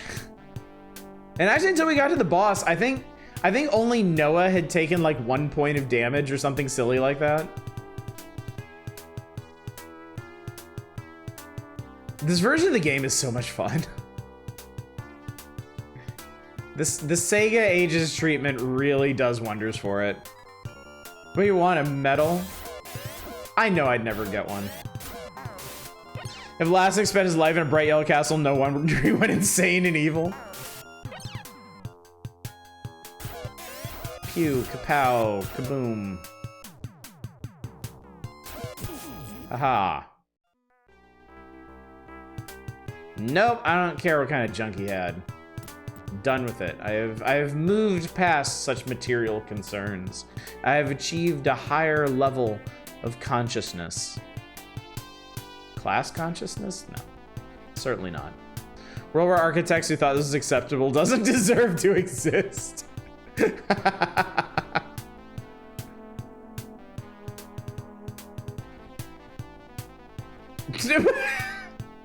I was this close, chat. I was this close. Like right before I went around that corner, I was totally gonna be like, I like this dungeon. It just loops around on itself. It's very straightforward. And then they pull that shit.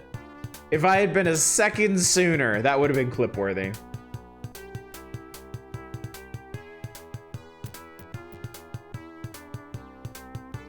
Damn me, chat. Damn me.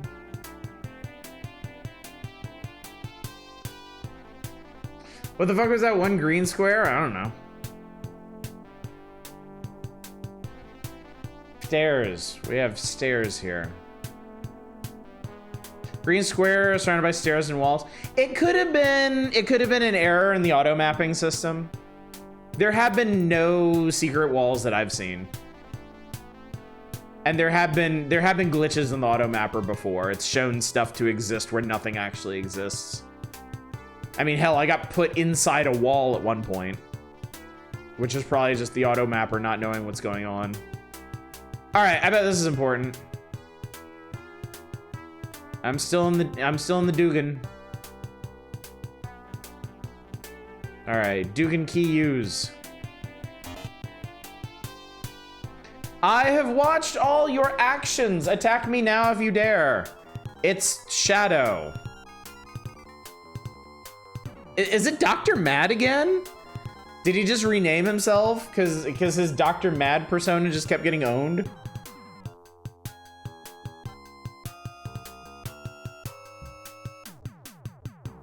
Talk at him? We cannot understand each other. Whatever, man. Just, you know, just throw that out there just in case. Dr. Mad Shadow.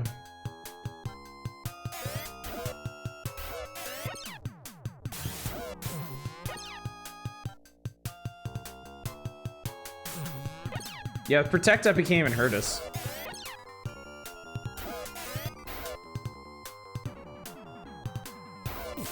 Shadow is killed. I gained experience points.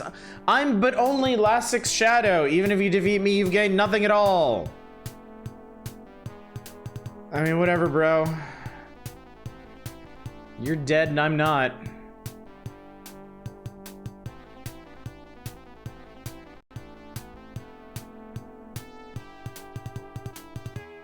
Yeah, I gained passage. That's a really good point. Shadow's dead, as you can tell Sonic. Who's gonna give the franchise that much needed edge? And yeah, we did literally gain experience points. Oh my god, a red slime. What if this was Lassic? That'd be so funny. What if Lassic was just a blob? Oh good, Alice advanced a level just in time. Adios, Shadow the not hedgehog. Has any game done that other than Demon Souls? And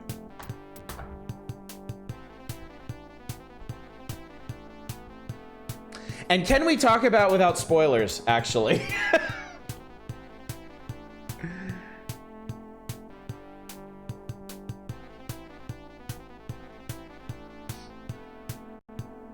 Like, I can think of one, but I actually don't want to mention it. Because we might actually stream it at some point. Yep, that's a wall.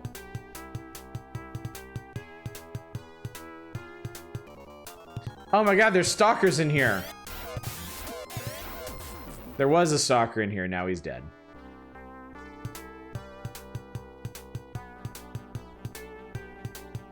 Done right? Nah, don't worry about it. We should probably... We were, okay. We were, I said, wouldn't it be funny if Lassic was like just a slime or a blob or something totally unthreatening? And Two Hit was like, has any other game done that? And like, I was gonna start talking about it and then it was like, well, you wouldn't really be able to talk about that without spoilers. So I guess we just need to let that one lie. Like, I can think of one, but it is a big spoiler, and we may end up streaming that particular game at some point. So probably doesn't show isekai animes with boss slimes and our protagonists.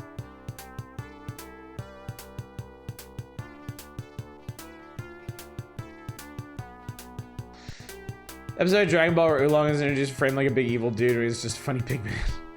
Funny pig man. Shiba Inu endings are canon. It's a Robert Cop. Fuck you, Robert Cop. Everybody's doing a really good job of just dodging everything. I'm so proud of all of you. You've done wonderful.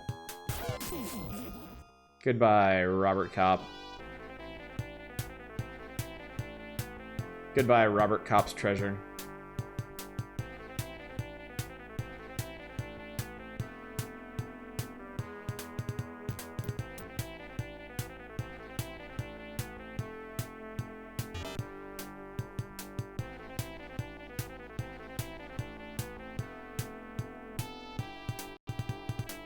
Well, saving complete.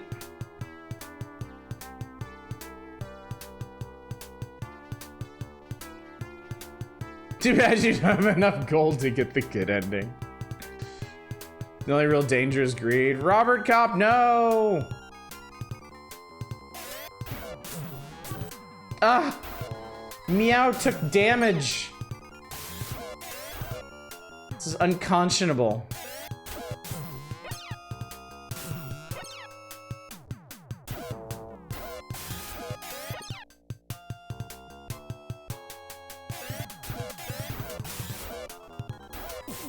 Kapow. No, I don't want to open it. All right, I think we're actually supposed to go this way. Perhaps. All right, this could be kind of final. Rebuilding Bortevo costs 80,000 Meseta. No.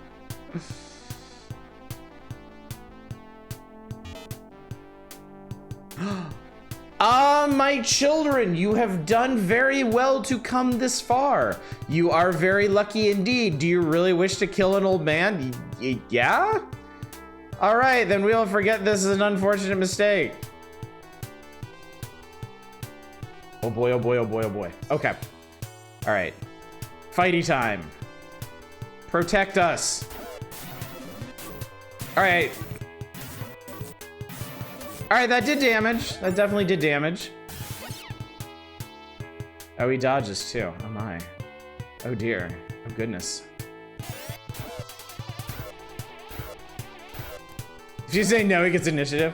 No, our magic wall is gone. It actually did nothing. It did absolutely nothing. That's great. Why don't you heal yourself? No, not yourself. Why don't you hear the guy who might die? And, I mean, do your best here. Okay, invisible wall, and it disappeared. Okay, that's not gonna work.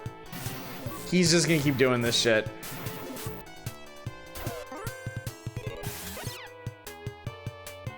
All right, this is fine. We're just gonna kill him. We're just gonna kill him a lot. Oh, kitty! Oh, Noah! Oh, Noah! He sure does dodge a lot.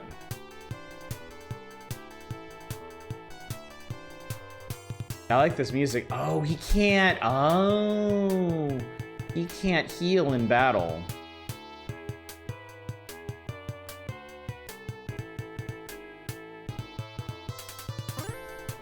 All right, well, Noah's gonna survive a little bit longer, which is good, because he has an unavoidable attack.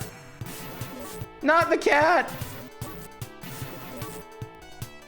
All right, I think we're good. Somebody's gonna get the kill on him. Oh, not enough magic points. Oh, that's fine. Hit him. Odin got him! Odin MVP! Lassic is killed. At some point, Wall just really starts sucking for some reason. I have a suspicion that Wall's effectiveness is based on level discrepancy or something. So my guess is probably like Lassic being the final boss had like he's set to like level 50 or something. So Magic Wall just fails way more than everything else. Lassic has died. Alice accomplished her wish. Nero is satisfied now in heaven. Hurry to the governor. Okay. Sure. Well, let me, before anything stupid happens. Here, save over this one. It's fine. All right,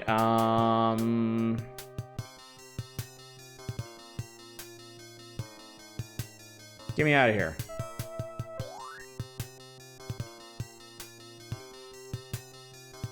Will the transfer work from here, I wonder?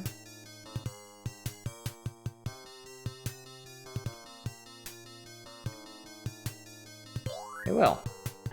Perfect. Okay, excellent. The perfect place, too, because y'all are dead. Yes, bring my cat back. I will spend any amount of money to bring my cat back, and I guess this other guy cannot be dead too. Why is he more expensive? Nah, we good. Meow missed out. Actually, we didn't get any experience for killing Lassic, did we?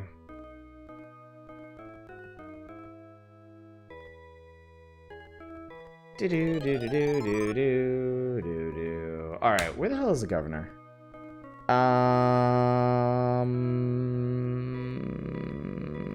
Desert planet?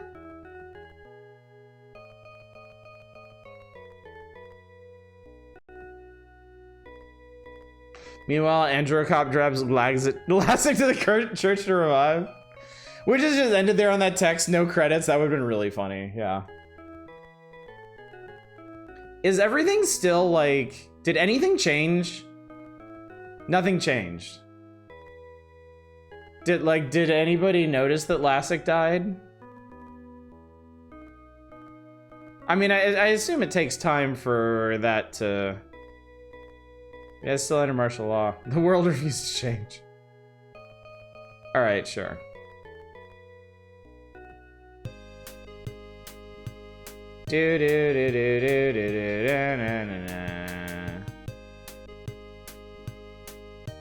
I have a sneaking suspicion something else is gonna happen.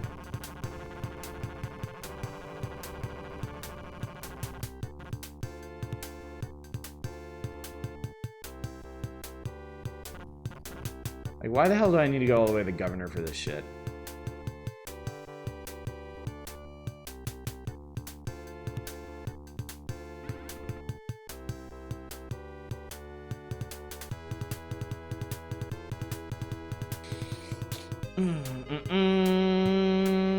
Be Lassic, the big bad guy's dead. It's double Lassic. What if that wasn't even the real Lassic? What if the governor is the real Lassic or something? Get your participation trophy.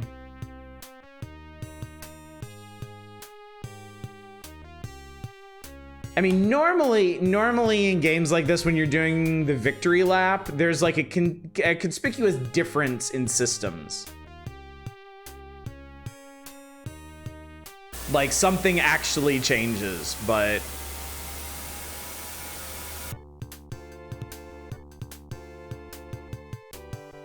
something ain't right. We have Alice's Lassic.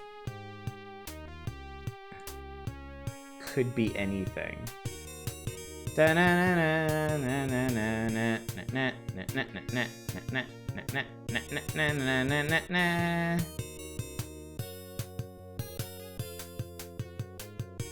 been awfully quiet this whole time, pretty suspicious. It's just like north of here, right? Yeah, this is north of here. Perfect, great, excellent, and wonderful.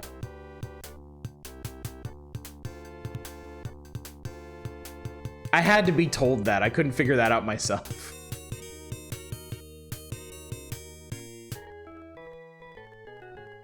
Okie dokie.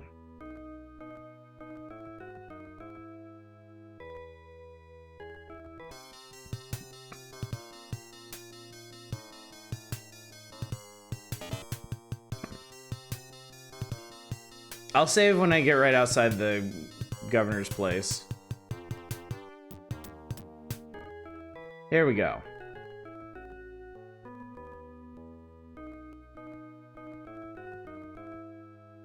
I did. Round 2 with the succubus. All right. It has... it has something strange. Where is the governor, I wonder? It's a Duggan! My god, it's a Duggan! How can this be?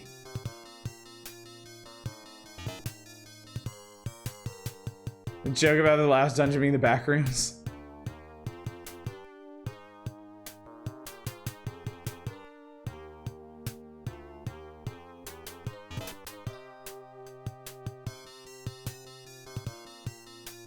Clipped in the final dungeon. I assume the concept is we went into the throne room and there was like a trap door or something that dropped us down here. Okay, this is probably where I was meant to save. I'm really glad this game doesn't have a save counter. It'd be at like 300 or something. Proof the governor has been misappropriating tax dollars. My miraculous key, let me in. Oh my god.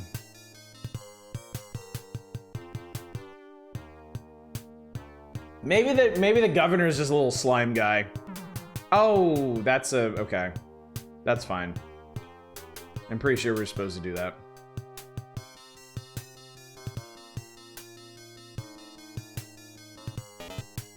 Don't mind me dropping story details. This version refuses to explain in the slightest. Oh boy, hi. You don't look like a set encounter, so we're just gonna maybe not do that. Big cartoon X on the floor that Alice stands on for no reason. Bye. Okay, yeah. Not set.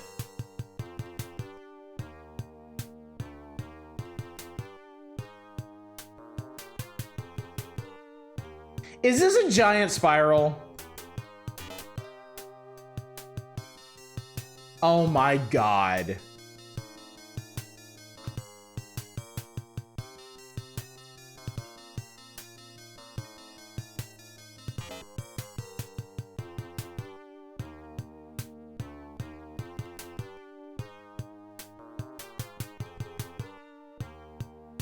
It's not a giant spiral? Well then what is it, smartass?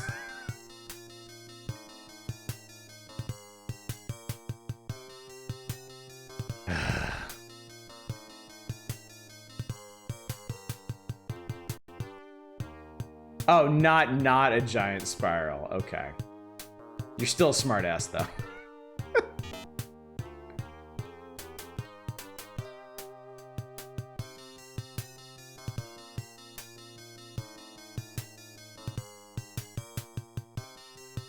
I'm just gonna save here so I don't have to unlock that door again if it comes to that.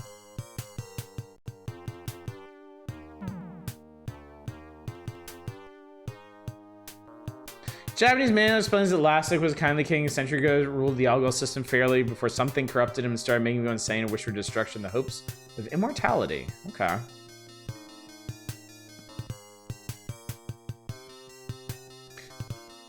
So Lassic is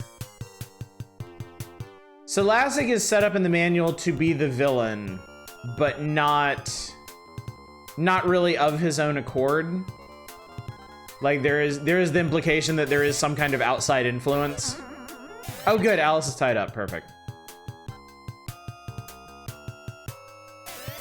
Invisible door is absolutely mandatory? Yeah, I imagine. Capitalism.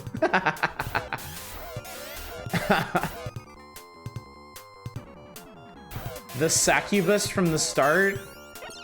You know I don't actually.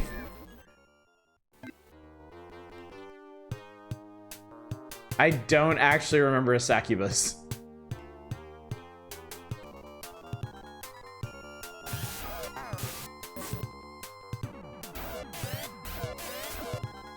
You died to it. You fell into a deep sleep. Oh, we had like a nightmare. Holy shit, I completely forgot about that. I totally forgot that was a thing.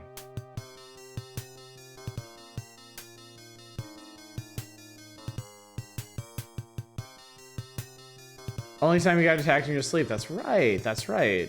How funny. Oh, is this it? Okay. Burger time, everybody. Eat if you got 'em, and we got 'em.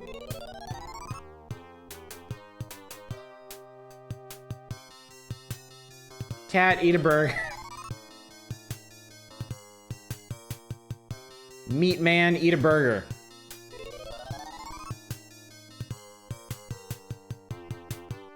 Magic man, eat a burger. Or lady. Magic non-binary person, eat a burger. Non-binary people are magic. Boop. Holy Jesus! No dialogue. No introduction. Just, what up? I'm the Dark Fowls. Ears are burning, we talk about NBs? Yes, and how very magical they are. Okay. Has no HP showing. I hate that. The mouth looks similar to the succubus. I'm gonna try protection like one time. Ow.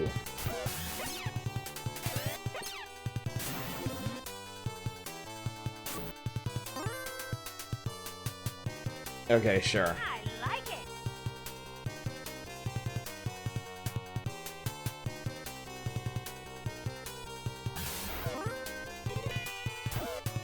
Yep. That's about what I figured.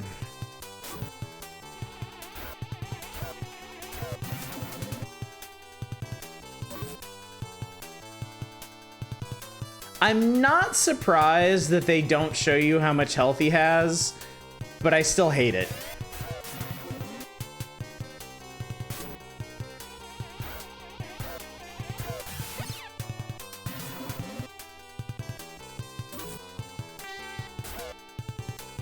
It'd been really cool if they explained the game lore more in-game. Yeah.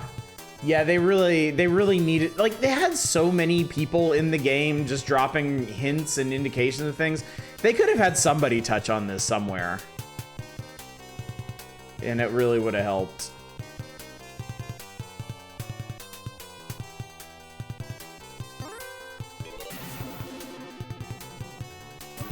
Ow. Pew, pew, pew. Stop shooting my magic guy. I like... Ah! Well, there goes a guaranteed source of damage.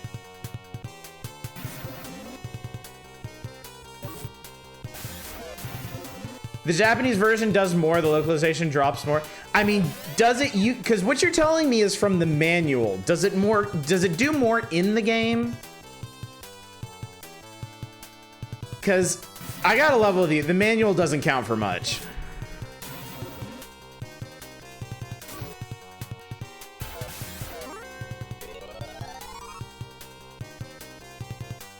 You know, you just keep yourself alive.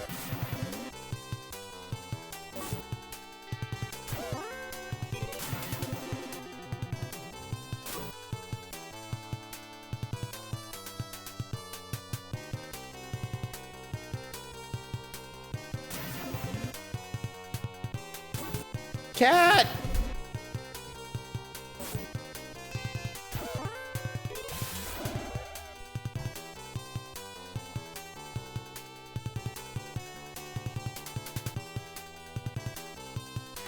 Do you know how much HP this guy has? No, I don't. Because it doesn't mean anything, because I don't know how much I'm doing anyway. The only indication of how much damage you're doing is what it does to their visible HP. 68,000.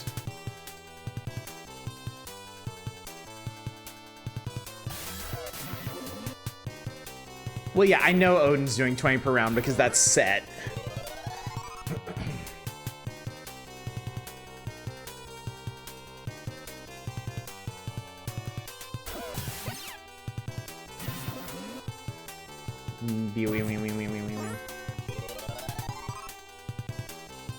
All right.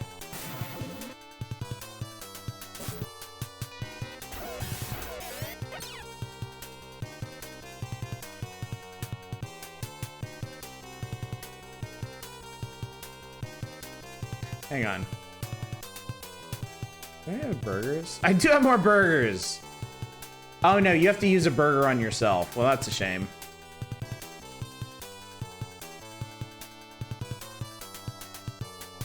I don't think that's gonna make that much of a difference in the end. Yeah, he's gonna die anyway, isn't he? Oh, no, he's not.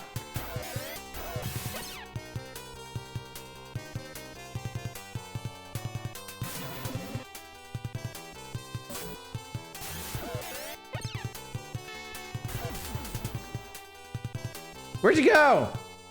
Oh, he's dead. Dark Fowls is killed.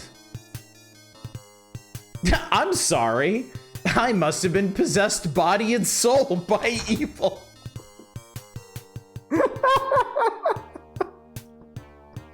Oh, pardon me. I was just completely consumed by the soul of an ancient elemental evil.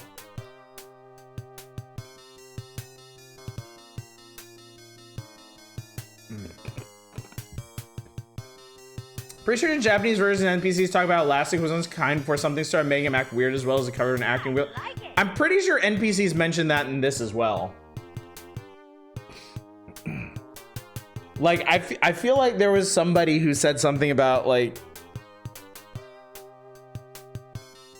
Lassic changing or something. So Victorians called the Vapors. He was having a gamer moment. You rescued our world just in the nick of time. If you come any later, it might have been too late. We all thank you from the bottom of our hearts. Alice, your father was once king of Algol. The Dark Castle has been destroyed. Lassic killed. You, Alice, wish to ascend to your father's throne and become the queen of Algol. Does this matter?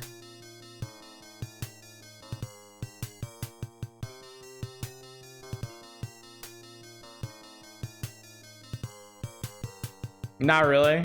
Not really. Your call.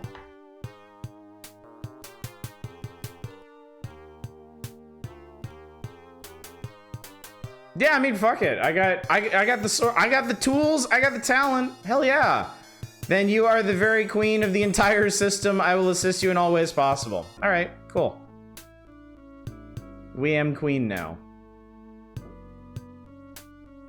The sky gradually clears. It was already clear. The peace has returned to the Algol system, a gentle breeze. Caresses by a Malay. Shame no, I didn't live to see the day, but does the breeze knows of the hardships that they endured? No, it's wind, you dipshit. Alice. Yes, I remember. That, yep, you're right, game. That's Odin, 2 for 2. Noah, rip to a real one. And Cat. Who was that goober? The governor of Mundavia? Even though the memories of evil fade away, their names will be kept to the hearts of the people. They all go for. Wait, what? Did I read that right? The names of the evil?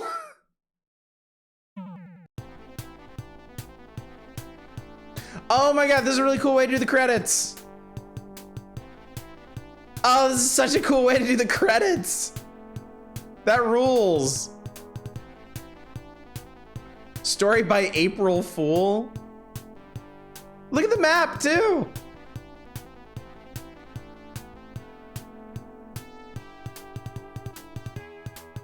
Was Darkfowls the crit? No, Darkfowls. We don't even know what the fuck Darkfowls was. Darkfowls is basically Zeramus from Final Fantasy IV. Like, straight up. Like, no, the obvious evil guy wasn't evil. He was just possessed by this other guy. No, actually, that guy wasn't evil either. He was also possessed. What was he possessed by? I don't fucking know. Some fucking skeletal Metroid thing from beyond the warp. Whatever. It's asking because I wasn't here to see Lassic get killed, but then I was eating cookies. I think you got the good side of that deal.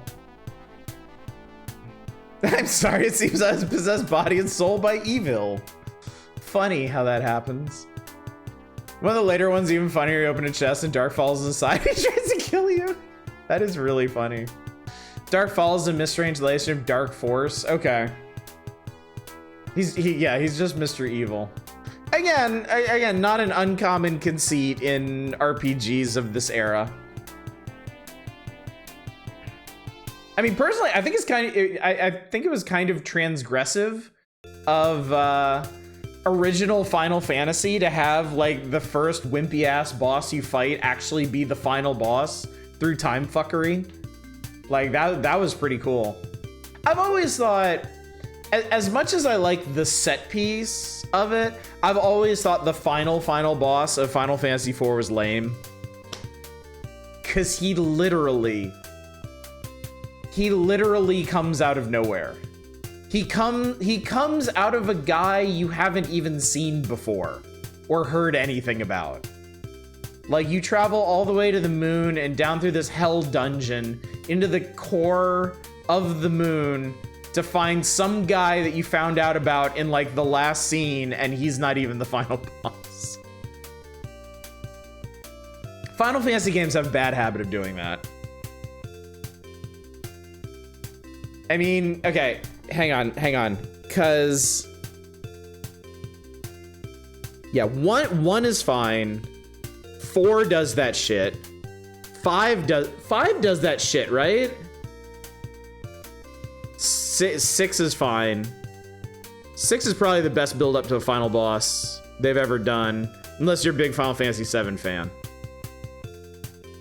8 does that. There's a little bit more build up than the others, but 8 definitely does that. 9 definitely did that. I'll give 10 a pass. It kind of half does that. And that's as far as my knowledge goes.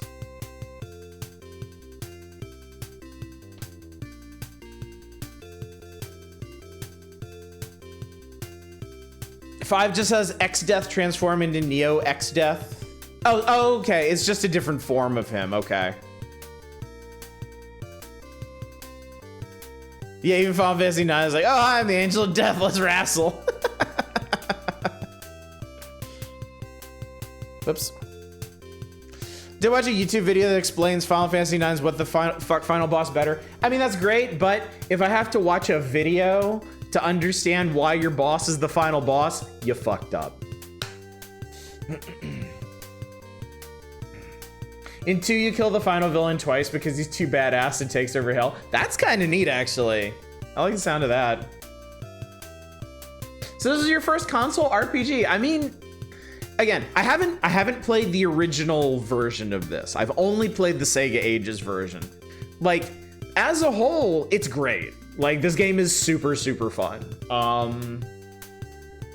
really like the way the Sega Ages version paces it out and does auto mapping for you. So I guess if you don't mind the additional grinding, and I don't think I would have when I was younger, then yeah, it's still a great game. So pretty cool.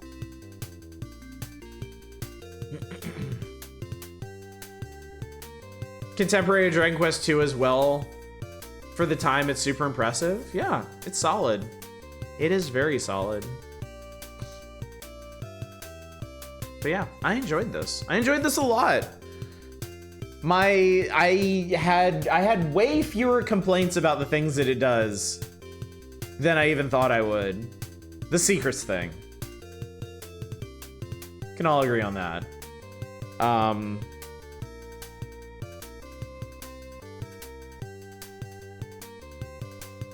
The fact that you don't actually find the key to buy MLA before going to buy MLA is stupid. I don't know, that's a tough one, because it seems like the kind of thing you would figure out at some point, but at the same time, it's so late in the game and you have access to so many areas, and there's so much weird shit like the ice walls you have to tunnel down, that I feel like a lot of people would get stuck trying things for hours and hours and hours before just casting magic on the dumb door.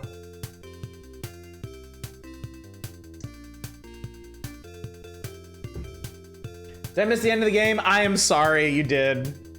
Sorry, Lojo High. Think I'll fire up indie RPG Virgo versus Zodiac for replay tomorrow. I've never heard of that one, Toast. Indie RPG, is that on Steam? Is that a PC game? Think of it after playing the Key Locker demo from the same dev. Few points there, kind of butts. Ice Digger spots, needing to open spell at least once, buying secrets. I actually didn't mind the Ice Digger thing. I thought that was kind of okay.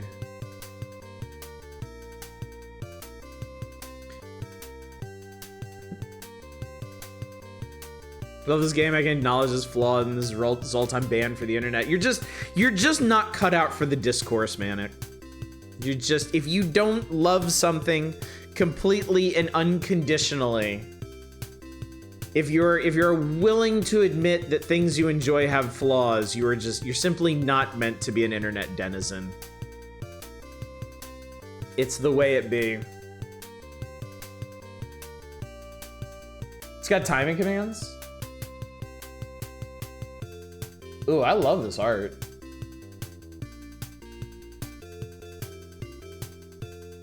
That looks really nice.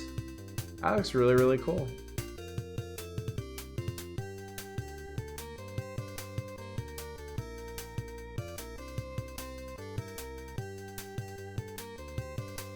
So this developer, it looks like this developer has 2 games out already and then 2 more in the works. Key Locker and Necromorphosis. That's pretty neat. Game Critic Oddish would have written up a heck of a review for this. I was thinking about that. If I was still doing reviews, I probably would have reviewed this. It would have gone in my Beyond Steam section, since I did play it on Switch. So it wouldn't just be a straight up retro review.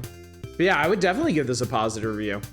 I mean, seriously, the Sega Ages mode for this game is just, mwah. It's so much fun to play. Like RPGs are fun when you can roll around the places where you want to go and you can explore without feeling like you're getting interrupted every 5 seconds, but you're still making progress. Like that's when it's really satisfying to just like to explore and grind and do stuff when you have fewer encounters but each encounter is worth more. Then it doesn't feel like such a waste of time.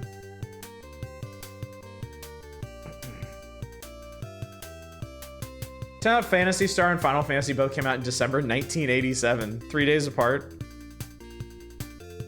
We ending earlier, like take a small sneak peek at the second game.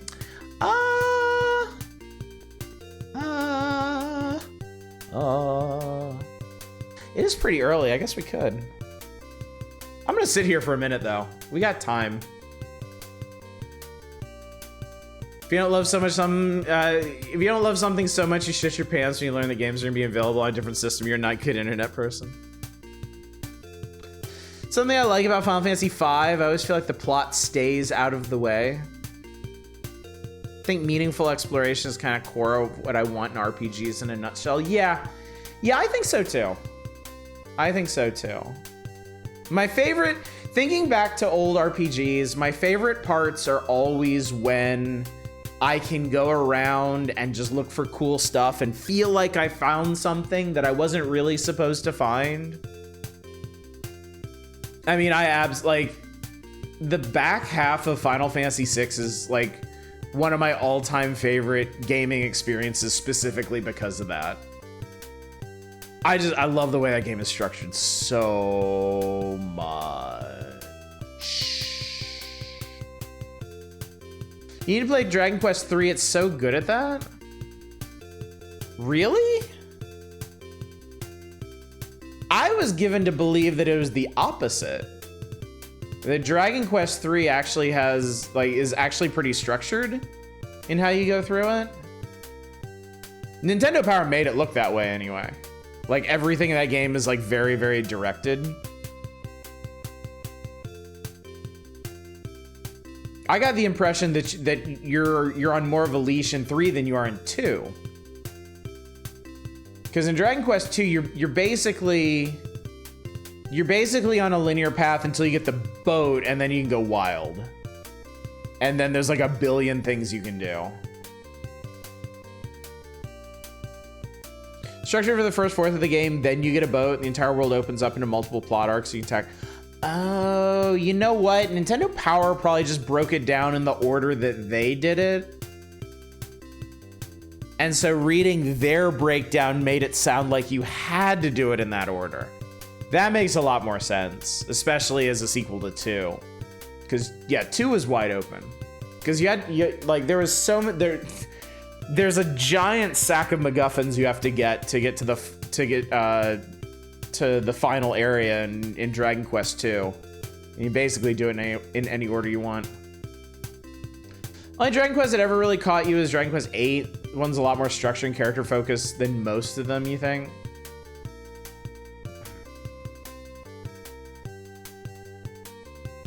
Linear until you get a boat, and then becomes plot arcs. Structure of every Dragon Quest from 2 onward. Okay. Makes sense. 8 was really good. 7 is time travel? Wow. Actually, where you got lost in Dragon Quest 8, once the world map was open to you, it kind of fell off. That's the point I always love. I always love that a lot. When you're just free to wander and do stuff.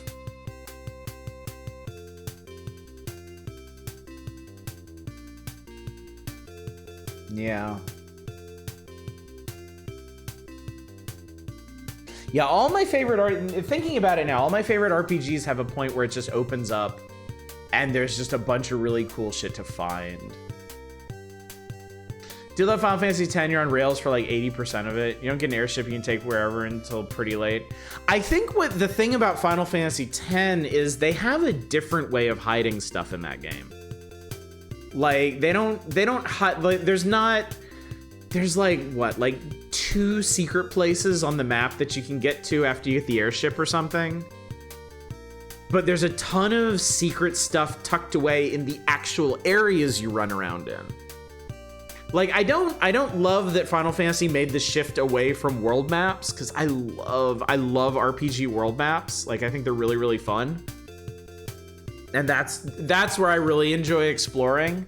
But I think Final Fantasy X did a pretty effective job of shifting the secrets from the world map over to all the different areas you run around in. Because there's basically multiple reasons to go back to every area in the game once it opens up. And then X2 like built on that in a crazy way. My favorite Dragon Quest video essay series, legit structures, reviews with time to boat. Dude, I have much of a ubiquitous structure it is for the series. 10 is a bit too linear for you to see where you can get into finding secrets within the linear areas too. Yeah, it does it really well. It does it really, really well. I like finding secrets that I don't like. I like finding secrets that never even occurred to me as secrets. Like, I love that moment of realization where you're like, oh, you can do this. You can find things here. And 10 actually has a bunch of those moments. And with other games like Final Fantasy IV or Final Fantasy VI, you have those moments earlier on, like when you realize, oh, there are like pass-through walls in Final Fantasy IV, and like, oh my god, they're on every single map. This is crazy. But then you kind of get used to that. Whereas like Final Fantasy X, like even like real late into it, you're still like, you'll just be wandering an area and trying different things, and you'll realize there's something hidden in a way that you never would have thought, and it's really cool.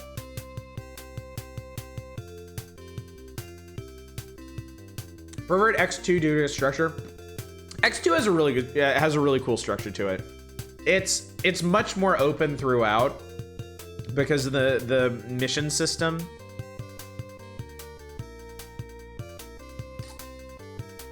And with both the mission system and the chapter system, where everything kind of gets repopulated in between story beats, like every area changes, like that's really cool. There's a lot of really good RPGs out there, chat. Dragon Quest VIII also plays like a Dragon Ball game. You spend every big fight powering up for 5 minutes before attacking.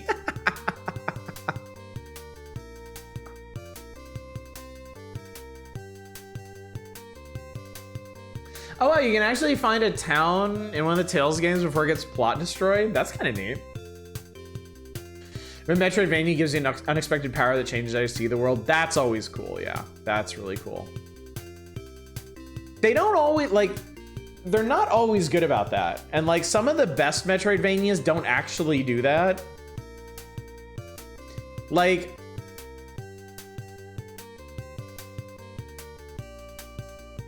I kinda feel like Super Metroid didn't really do that, aside from giving you the X-ray scope, so you could, like, if you were meticulous, you could reveal secrets to yourself that you would have otherwise overlooked. But if you go back one to Metroid 2, I feel like the Spider Ball is like that. Like the Spider Ball wildly changes how you interact and explore in that game. It's also a big thing with Symphony of the Night. It had ever increasing amounts of transformative powers. And then when you finally put them all together, you get like another big surprise. It's really, really cool way to do it. Non-RPG, I always loved how alive the hub world in Sonic Adventure feels with NPCs who change their dialogue between stage finishes and have their own subplots going on. A day-night cycle. That kind of detail really, really has a big impact. A lot of RPGs, I mean, I certainly didn't meticulously go through and check all the dialogue in this one, but it didn't seem like things outside of like plot beats really changed in Phantasy Star. Like even after I killed Lassic, like I know people wouldn't know instantly, but like I thought it would be cool if the people back on Palma were like, "Hey, good job" or something, or if the troops were like, "Well, what's going on now?" But yeah, RPGs that have that go to the trouble of changing dialogue after big plot beats, it makes a big difference. First time you get the speed boost thing, lets you power through those air blocks, was kind of like that. Oh, that's true. That is true. Yeah, a lot of the interesting stuff you could do in Super Metroid was already kind of prefaced in the first two games. But yeah, the speed booster was different. It was quite different. Sundered has a great way of doing it with the idea of corrupting the powers. I should go back to Sundered sometime. I really enjoyed that game. Kill Lassic, was he a dude or was he a Geiger monster? Okay, get this. Get this, Arcane. So we made it all the way up through the Sky Castle and we found Lassic. And he was this big evil looking dude with like horned armor and whatever. And we killed him. And that was it, that was great. And then we were like, oh, we should go back to the governor. So we go back to Motavia by way of Palma. And we go to the governor's mansion, he's not there. And we get dropped into a dungeon below the mansion, and we go through the dungeon, and in a back room of the dungeon we find this like giant evil entity from beyond the darkest corners of space and time, and then we killed him too. So we didn't get full Geiger monster. Dark Fowls was pretty creepy looking. He had a big scary mouth.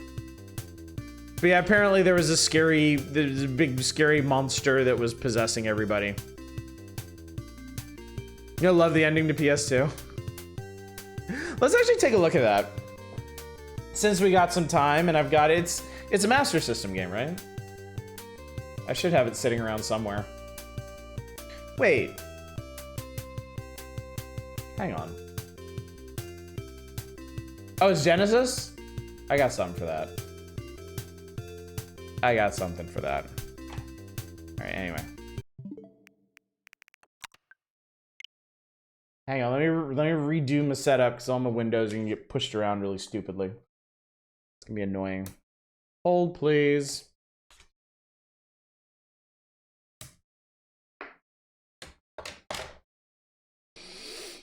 This goes over yeah, and this goes over yeah. I'm sorry I don't have the synthwave to entertain you with at the moment. I wasn't planning on being this good, chat. I wasn't planning on owning the game so hard.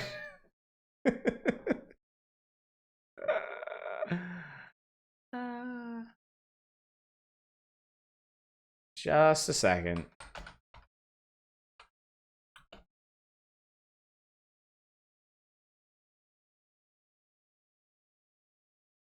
Perfect. Okay, we're good. I got this. Yeah, I can't help a professional gamer. I'm okay with the idea of something corrupting a king of people. Demon King Chronicles featured an RPG hero king went evil and tyrannical because of something as mundane as dementia. The only problem I have, the persistent problem that I have with old RPGs like this is when they just pop a final boss out of fucking nowhere. And I mean, yeah, if you want to hint at a dudes being corrupted or influenced or whatever, that's fine. But I'm sorry. I need a name. All right? I need an entity to focus on before I get into a fucking battle with them. I need you to do a little bit better than that. And this is far, far, far from a problem unique to Phantasy Star. The Final Fantasy series is rife with these things. So I had to face the Dark Lord Meow. Meow.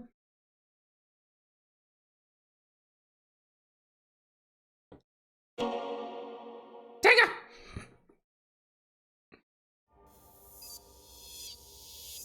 I know. You guys are great. You did great. Good job. Yeah, Phantasy Star 2 is in here.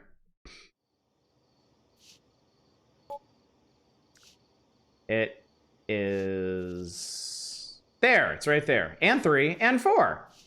Yeah, 1 was the only one I didn't have ready access to. Clickety clack. Also, good evening, Library Man. Hope you're doing well.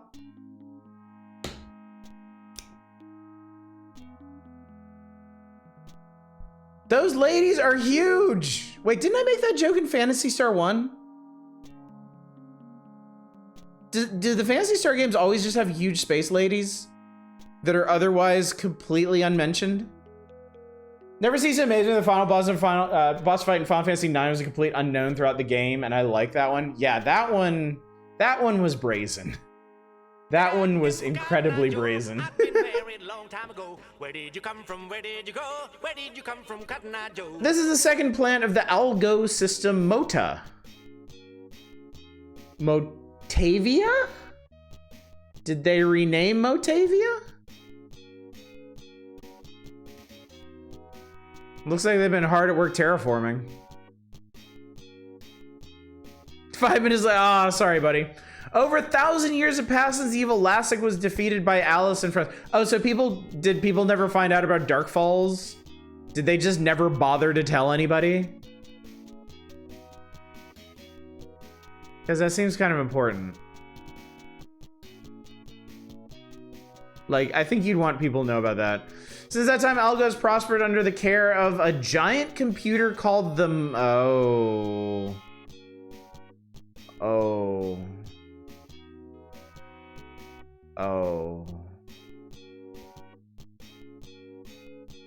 Well.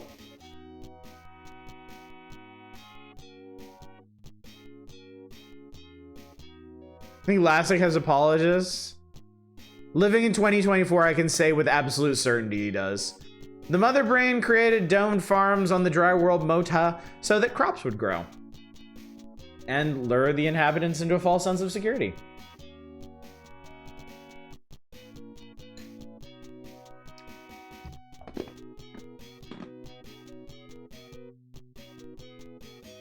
The people became soft and lazy and complacent.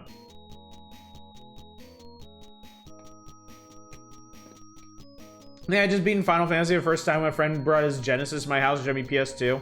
Brain melted at these graphics. Oh yeah. And now evil threatens the system again, and we'll be able to unlock Algo's fateful secret.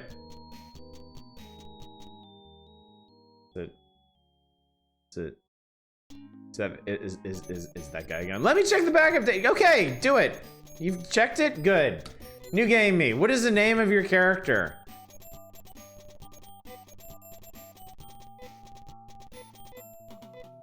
I don't know.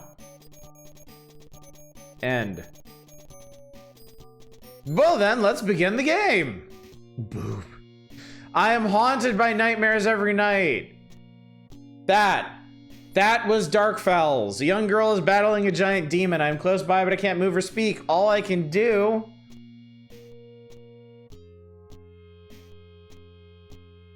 You need me to push the button. Is watch while the demon keeps striking at the girl. Oh, it's Noah. Watching from the floor where he bled out. Just as she is fighting for her life, I awake. Gruntfighter, get the fuck out of here.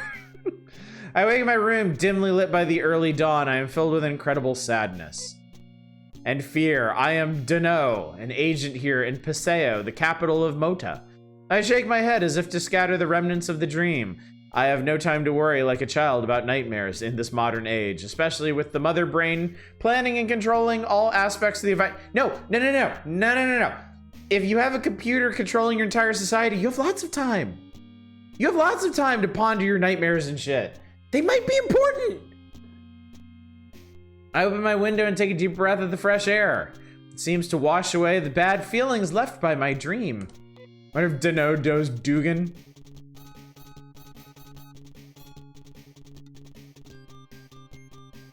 Good morning, Dano. How are you? Almost 2 years have passed since you started working for me, the commander of Mota. In case you or somebody watching over your shoulder just happens to have forgotten who I am. What I am going to ask you to do will be the toughest job you have ever done, but is vital to the future of Mota. As you know, Algo has been brought up by Mother Brain. My work as a commander has been to smoothly promote the plans of Mother Brain. I had believed that Mother Brain never makes mistakes. Those monsters all over Mota are just too much. Love the cyber collar. It's a real power move there. Bring back female and or non-binary protagonist. Agreed. That should have been Phantasy Star's thing. Female protagonist every installment. Let's find out by ourselves why those monsters were born and how to bring them under control. Dano, your mission is to go to the Biosystems lab and get the recorder. If we look into the data, we can figure out how the Biosystems lab ended up making those monsters. Dano, I hope from the bottom of my heart that you can come back safely with the recorder. We'll see each other again. Mother Brain is on screen. We never want to ask where Mother Brain is. Where is Mother Brain? Wow. I love 80s anime. Oh boy, do I love 80s anime. Series as a whole is a good mix of male, female, and non-binary major characters, honestly. And that's good. That's good. I'm not gonna shit on this game because the main character's a dude or whatever. That is a nice character portrait, yeah. Early on developing the initial plot draft was about Noah waking up cryogenic. Oh, seriously? Ha! That's funny. After going home and preparing for the trip, Nay seemed worried.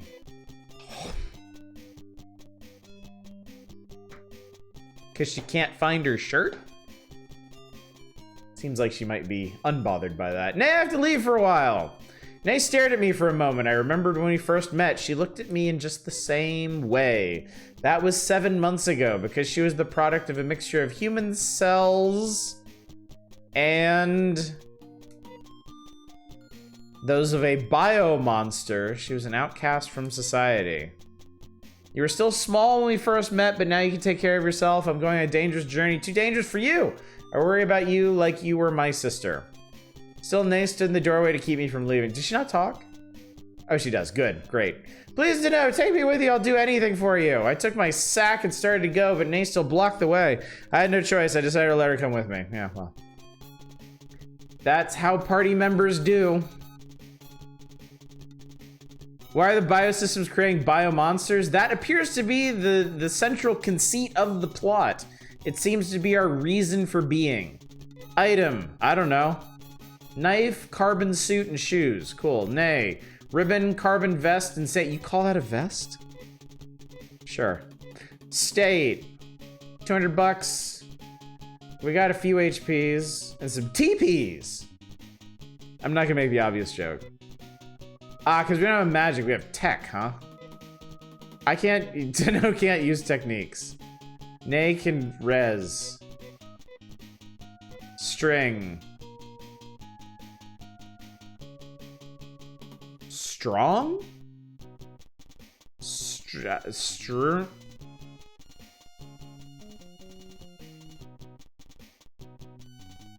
What are they trying to say here? Res is basic heal. Head, right, knife, left butt. Oh, okay. This is all the equipment he has. Stringth, mental, agility, luck, dexterity, attack, and defense. Oh my god, these abbreviations or something. Okay, and that's where we handle that. Okay, great, excellent, wonderful. Now, talk to this person. Do not get close to the bridge on the North River. Many people have been killed there by a man named Daroon. Daroon. So this is interesting, kind of fucked up. Your probably gets DNA samples and say, oh yeah, he told us about this. There's something you would like to know about Mota. You should go to the library at the Central Tower. Oh, that's a good point. There's no save from the menu. Town is peaceful. I'm glad I moved here from Arima. You can walk on the grass. Oh my god. Hasn't rained at all for a while. The lake even dried up. This place is red. It has a shield on it. How we get Tidar? Damn.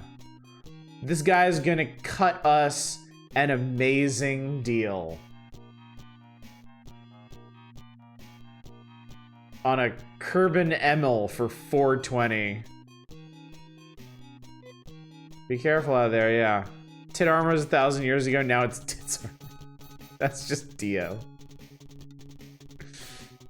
You thought it was a shop, but instead it was me, Dio. I wanna buy Moname. This is what you're talking about. So these, yeah.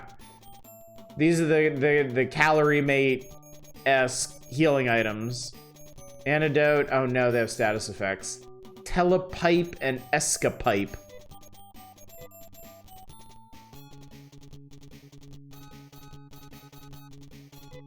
No, wrong button. When I grow up, I'm going to be a thief. Don't let your memes be dreams, kid. Maybe you should go back home when you get to Strange Town. There might be something strange who comes looking for you. That's extremely specific advice. Ooh, the gun store. Telepipe. What would you like? Dude, can I get her in my party? She looks awesome. These character designs rule. Knife, dagger, scalpel, steel bar, bow gun, sonic gun. Oh, no, we're not doing this. Later, Ace. She rules. I want a game about her. Renowned women should be armed and should fight. I believe in that. Hell yeah, lady. Steel bars are what Nay uses as weapons. My dad's just goofing off every day so he can live without working. Well, good. Good on him. 80s hair metal anime look was wild. It absolutely was, and I adore it. Thanks to Biosystems Lab, Mota flourished.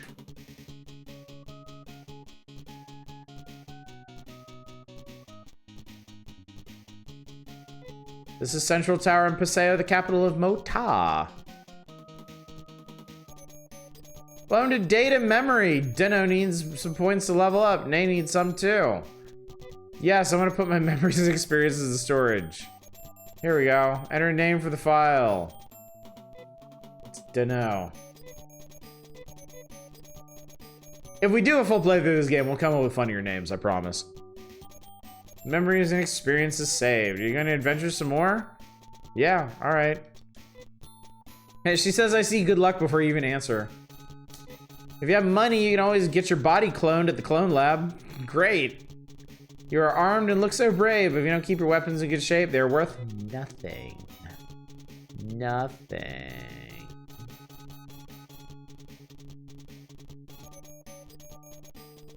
Welcome to the teleport stage. There's X60 say we can teleport you to any town which you know of. If you know the name of town, you can use our service. Come again later, you idiot, because you aren't aware of the existence of any towns. All right, I want to go outside.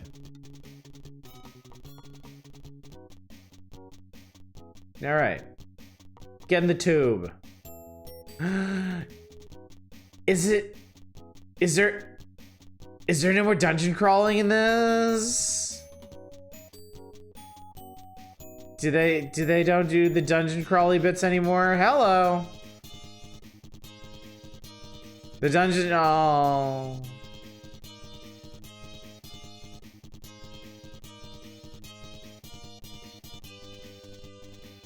So I can stingy. No first version dungeon crawl. Yeah, bye enthusiasm.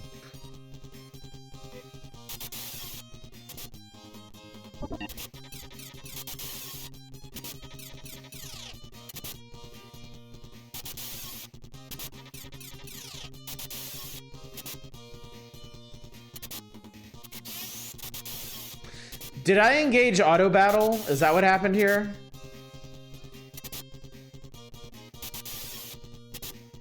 Director wanted to make dungeons look more atmospheric, couldn't 3D dungeon crawling to be aesthetic she wanted, so they stuck with overhead. Okay. Oh, fight is auto battle. Strategy lets you decide what your party members will do before auto battling.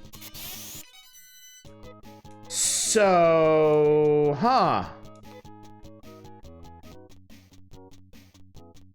So it's actually all auto battle and you just program it, essentially.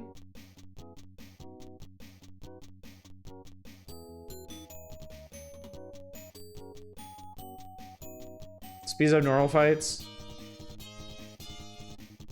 Those are hideous mosquitoes. All right, show me your Stigi. Or Ardar.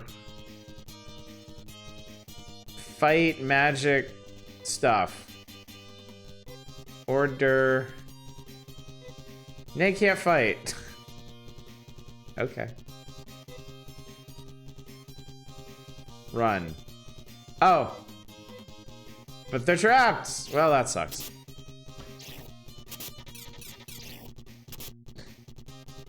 Sort of like you set up your commands and then mash go and then you change auto battling as needed by canceling. That's really interesting. That's really interesting.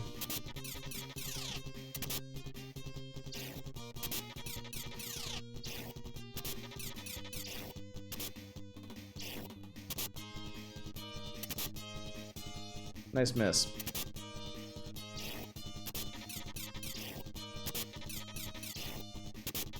Oh, I know. That's fine. I mean, I just wanted to take a peek at this game. I wasn't seriously gonna go anywhere in it. Animations are running out there to stab a monster. So iconic.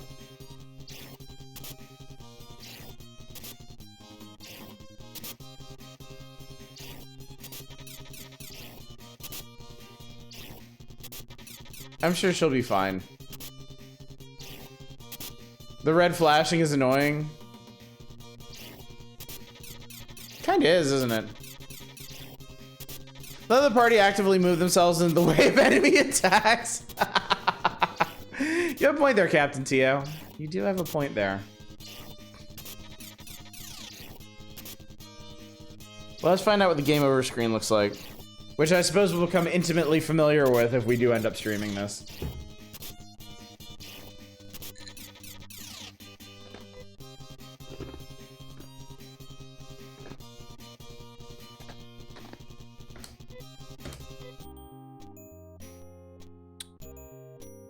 Dunno and the others failed to restore peace to the planet Elgo.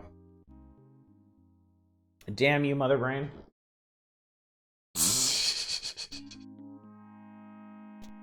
Removing the flashing would be an improvement. Yeah, honestly, I think that would probably be a requirement of streaming this.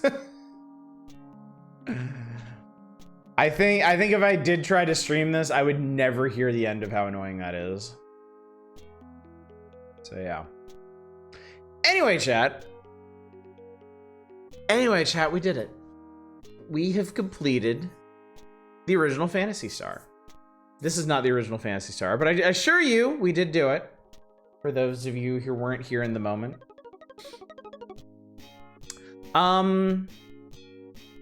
So yeah, let's go ahead and talk about the schedule, and I'll let y'all go a little bit early as a treat.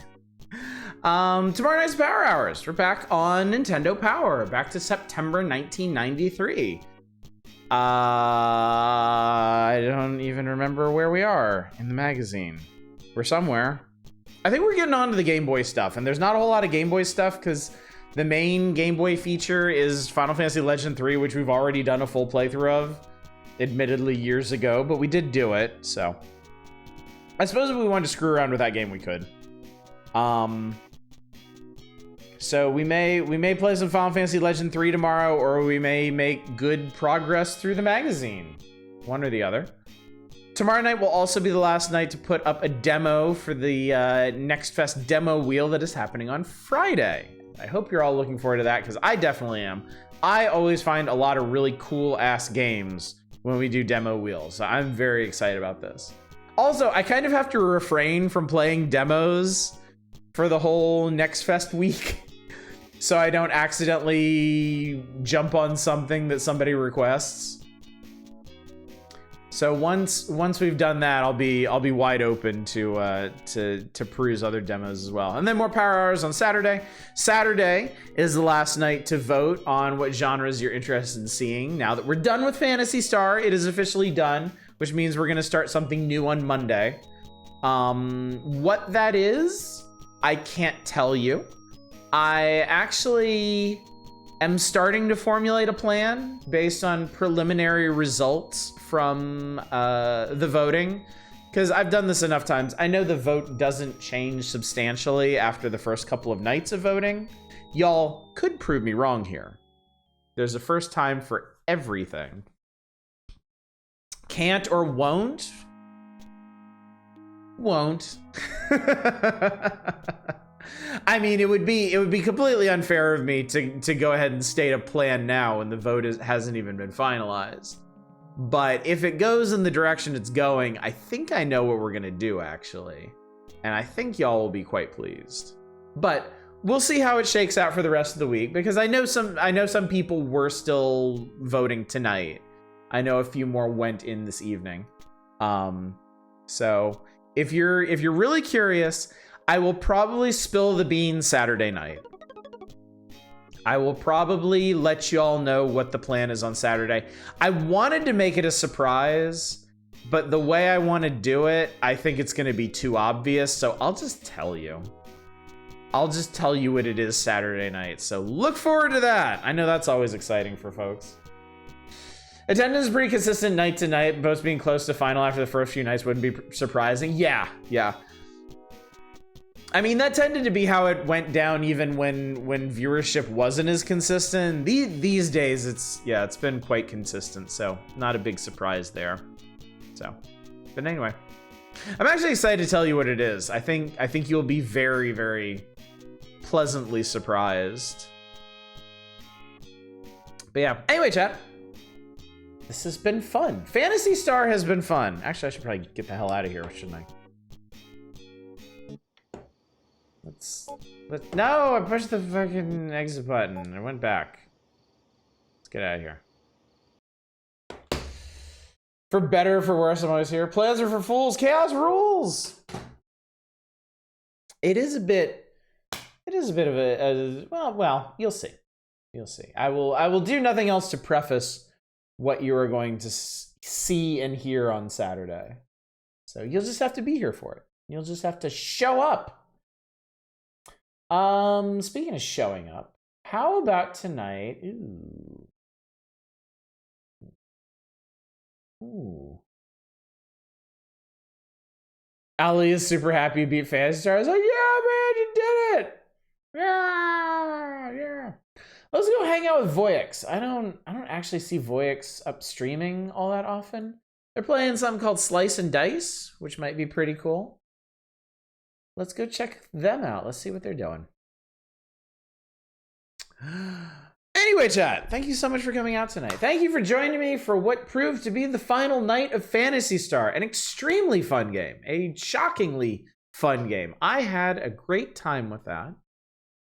And we'll just have to see what the future holds in terms of the Phantasy Star series for us. But we've got a lot of other plans. This week, we got some exciting stuff coming up next week. So look forward to all that. And hopefully I will see you all out tomorrow night for more Power Hours. But until then, as always, y'all take care. Bye, everybody.